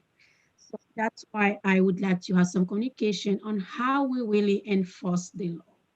What the measure we take to enforce. For example, I know we cannot have police in every corner, but when we send those complaints, for example, we have Colonial Street, Wishart Street, Wall Square, and every day I receive a text, a call about people speeding. So Colonial Street, for example, this is a street where there should not be any truck into us. Yeah. And he goes from Colonial to Arcade, and the woman was at the intersection of Arcade. So that's the first communication I would like to have from the people responsible to enforce the law, because I think we have a big problem in enforcing the laws. So if we have the laws, it has to be enforced. And that's one. The second one is communication is around the death of this woman. I have resident that were upset, says that family of this woman knew about the death in the news. The journalists came and showed everything in the media, and that should not be happening. So I would like to know how we handle something like this. Someone get into an accident and die right away, and how we handle it with respect of this body, with respect of this person. Do we call right away the media to show the body in the media? How the media get in touch, how the media knows about it right away and come? Who's supposed to prevent that they show the body of this woman in the media? So I would like to know how we handle those things, because I would like to see, unfortunately, if something happened like that, and the resident is not acceptable, that you have a family, just realize, put yourself in somebody else's shoe. You have a family member that get into an accident and die, and you know that seeing the body in the TV. So those are the concerns I have, and I would like to have really an explanation on how we do it, and if we can have some suggestion how we can better do it, because those are not acceptable. So that's what I have. So we can improve together.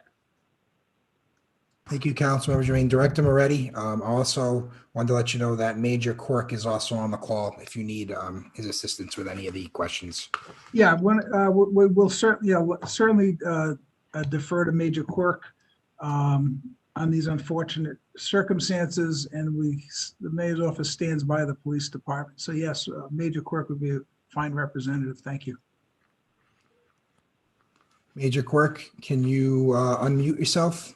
We were just promoted as a panelist.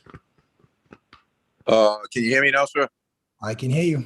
Okay, great. I know I was just listening to Councilwoman Jermaine. It seemed like there were more than a few questions here, but let me just see if I can answer some of the questions that I had picked up on. One of them was, as far as Councilwoman, was there a question as far as whether or not a truck was allowed by law on Aqueduct Road on that day? Yes. Okay, that was a non-commercial vehicle. It was a pickup truck, so they had every right to be in that area. The accident, as you're aware, occurred right at Aqueduct and Intervale. I was actually there myself that day, so along with Colonel Winquist and Major Padalano. So it was a very, as you're aware, very unfortunate, tragic accident. The traffic investigators were called out along with our detectives, a BCI unit, to document the scene and so forth. And they went through what they do, their training and so forth, and documented the scene. From what I understand, the person who was operating the vehicle did come to a complete stop. It was a four-way stop sign at the intersection. That was actually documented also by a neighboring residence that had a Ring doorbell on same. So we did observe that documentation also that did show the person in question who was operating the pickup truck did come to a complete stop. So like I said, it was a terrible, tragic accident. But just to answer your first question, that person did have every right to be on that roadway. Secondly, as far as the media, they were there at that location. We can't control as far as whether or not the media does respond to a particular scene. They have their sources as far as scanners and so forth. So sometimes, believe it or not in this particular case, but there have been other incidents where the media actually sometimes gets to a scene before the police actually show up. This wasn't the case. I know Channel 10 was there, Channel 12 was there. We have a great rapport with all the media outlets, and I'm not saying it happens all the time. Sometimes you get some of these independent journalists, and they try to push it a little bit. On that particular day, I was there. They definitely respected the scene. They kept it a safe distance. And the first thing we did was, even prior to our BCI unit showing up, personally, what I did was I took one of the patrol officers' vehicles and put it at a particular angle. Not so much for the media, but it was a warm day, sunny day. There were a lot of residents out at that location also, and they were on the sidewalk, and a lot of people were once again keeping a safe distance. But we tried to block that scene as best as we could for that particular reason. There was somebody's family members lying there. And because that person was deceased at the scene, we have to do what we have to do at that time. We have to go ahead. We have to document. We have to take measurements. And this is all before the medical examiner can come and actually take the victim away. So there's a process that we have to go through.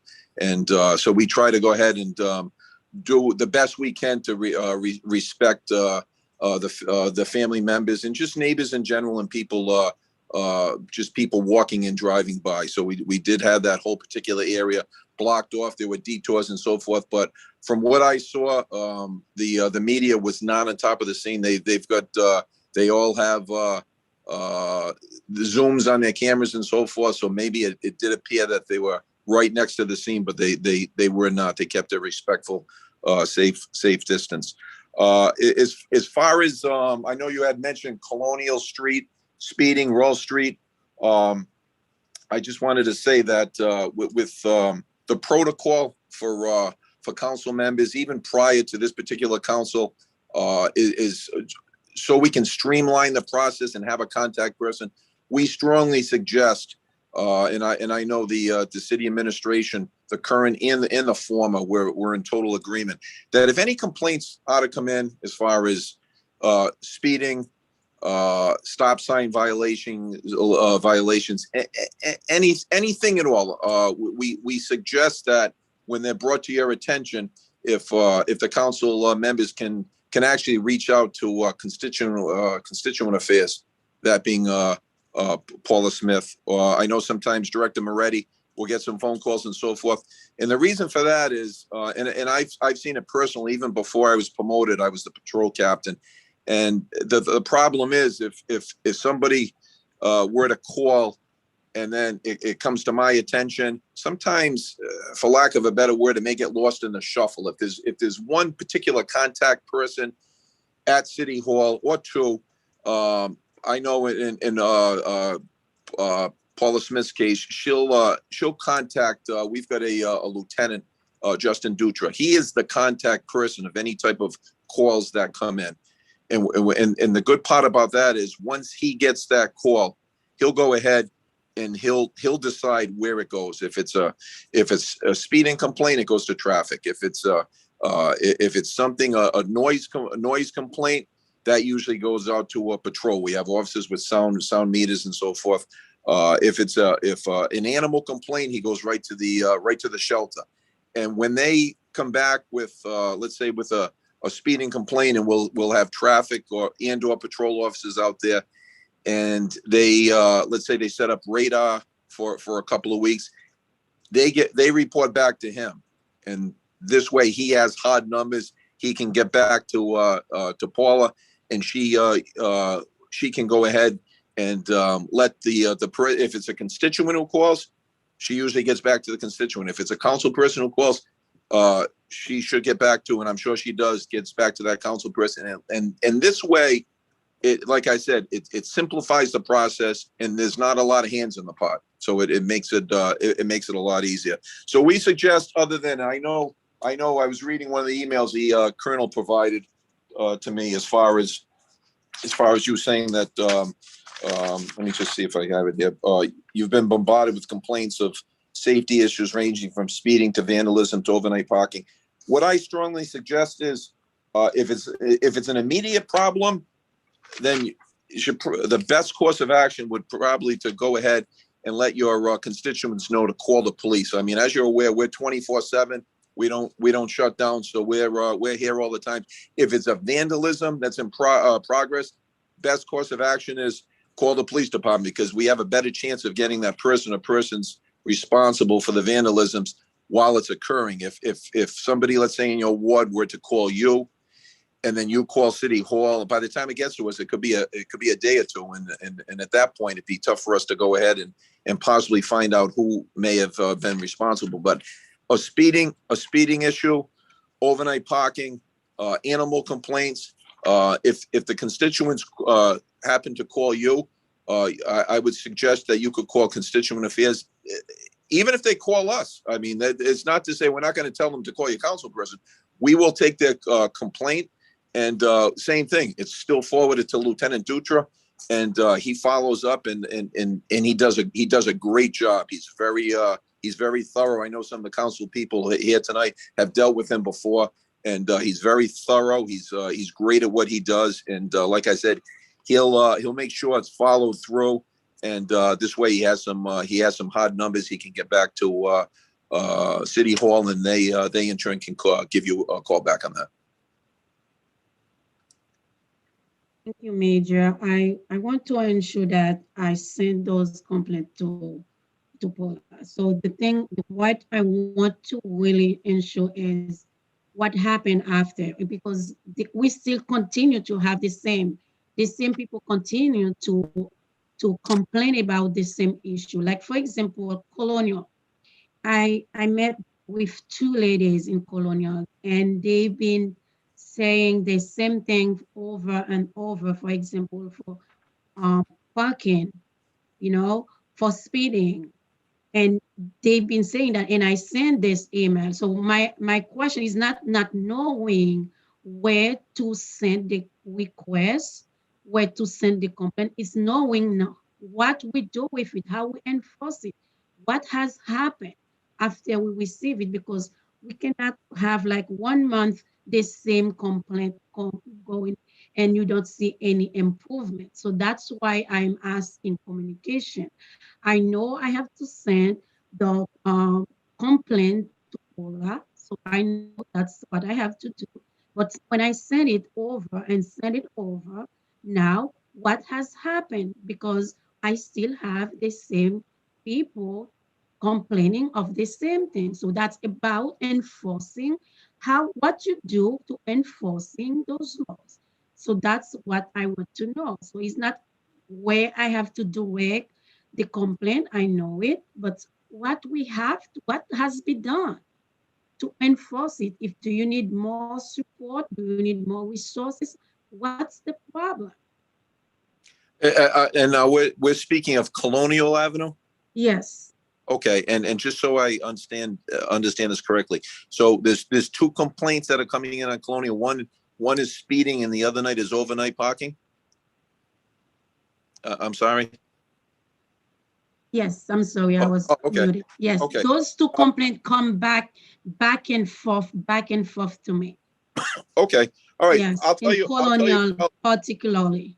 Okay, I'll tell you what I can do. I'll check tomorrow with Lieutenant Dutra, and if he has that on his list, we'll go ahead and we'll take it from there. If he doesn't have it on his list, we can.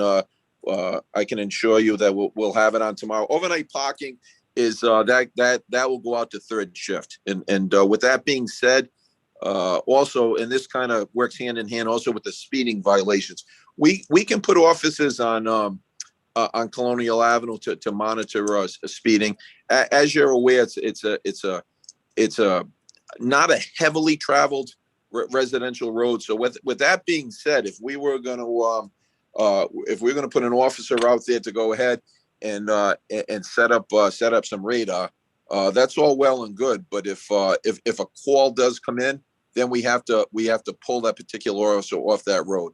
And the same being said with overnight parking, and this goes back to even when I got on the job, we could be given some problem areas and so forth. And our intentions at the beginning of the shift is to go ahead and monitor any vehicles that are parked on those particular streets in question, with the intentions of tagging those cars if they're in violation. The only problem is if you're let's say bare bones on third shift with 8 officers, and for lack of a better word, if it hits the fan, then most of your shift may be tied up, and you're not able to go ahead and tag overnight. And I know over the years, even as an officer and a supervisor on third shift, we would get complaints from people who said, "Hey, last night, listen, I stayed up, believe it or not, I stayed up all night and I didn't see a police officer come by and tag the vehicles." And you try to explain to them that it was a busy night, and when in pecking order, and not to downplay it, but in pecking order, if all of a sudden there was a report of a suspicious person, or you had a major accident and so forth, you probably had most of your shift tied up. So as far as tagging overnight vehicles, didn't really come into play. But that's not to say they couldn't do it the other night. But getting back to Colonial Avenue, I'll check with Lieutenant Dutra tomorrow, and just see if he in fact has that particular street on his list, because there are a lot, as you're aware. Just in your ward, you must get more than one particular complaint. So if you multiply that by Multiply, Major, it's multiply. Right. Richard Street, it's Wall Square, it's Colonial. Those two, yeah, it's multiple.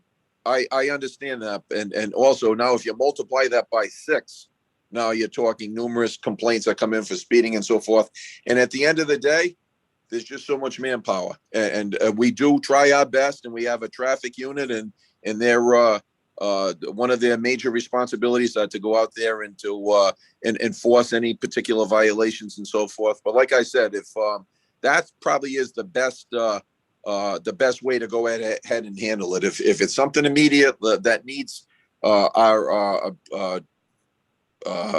immediate attention, I would just suggest to your constituents to give us a call, and we're pretty efficient. Our response time is right up there with most of the at the top of the list with a lot of the departments throughout the state. So, but as far as the speeding and overnight parking, I'll speak to the lieutenant on that, and we'll go ahead and we'll make sure an officer gets out there. Thank you. Sure. Great advice, Major Quirk. If you have any issues, send it to Paula Smith, and she'll delegate it out to the proper division in your department, so you guys can get to work on it. So certainly appreciate your help. Thank you very much. Thank you, Council President. I just have one more thing to add, yes, if I could, and it's just on a side note. And as you're aware, I mean, I carry the most seniority on the department. I'll be starting 36 years next week. So congratulations. Thank you. So with that being said, I just like to go ahead and make a point to just to take a moment and personally thank the mayor for his support that he's shown throughout the years, but especially and I know a lot of your members were there for May 12th. He recognized Police Memorial Week, and I thought that was a nice recognition of the officers. I mean, as you're all aware, it's a very difficult job today, especially for the new officers that are on the roadway and so forth. So it was nice to see the Police Memorial flag out there. The City Hall lit in blue, and it was just it was a good feeling. Like I said, as many years as I had on the job, I was proud to be there, and it was a nice act by the mayor. So I just wanted to go ahead and just make a point of that. Thank you, Major Quirk. Congratulations again on 36, and thank all your officers and members of the department for all their hard work that they do, and please stay safe. Thank you. Thanks, Major. Thank you. Thank you, Major. Thank you for the information and congratulations. Thank you, Councilman. Thank you, Councilmember. Councilmember Vargas. Just unmuting myself, sorry. Thank you. Did the major said he's been on for 36 years? I'm sorry, I'm just making sure that I heard that right. I started when I was 10. You started when I was 4 years old. Okay. You started when I was 2, Major. Yeah, thank you for that. Thank you, Council President. I just want to do a quick plug for June 3rd. We're the City of Cranston, in collaboration with all of us on the council and everyone here. I'd like to just invite everyone who's on the Zoom call or watches this on YouTube at some point prior to June 3rd regarding the Pride flag raisings that's taking place in the city on June 3rd, Thursday at 6 p.m. outside of Cranston City Hall. So again, just a quick plug, great way to obviously celebrate diversity here in our city for the 3rd year in a row. And so I'm inviting all the council members as well as our great citizens and business owners of our community and extending the invitation to everyone outside of the city as well. Thank you. Thank you, Councilmember Vargas, and thank you for your hard work putting the event together on the 3rd. Any other council member communications before we get ready to adjourn? There being none, we're going to do the introduction of new matters before the council. The following new matters will be referred to public hearings at the appropriate subcommittees of the council. They are listed here for referral and vote for informational purposes. Just a quick Scribner's error on 5-21-04.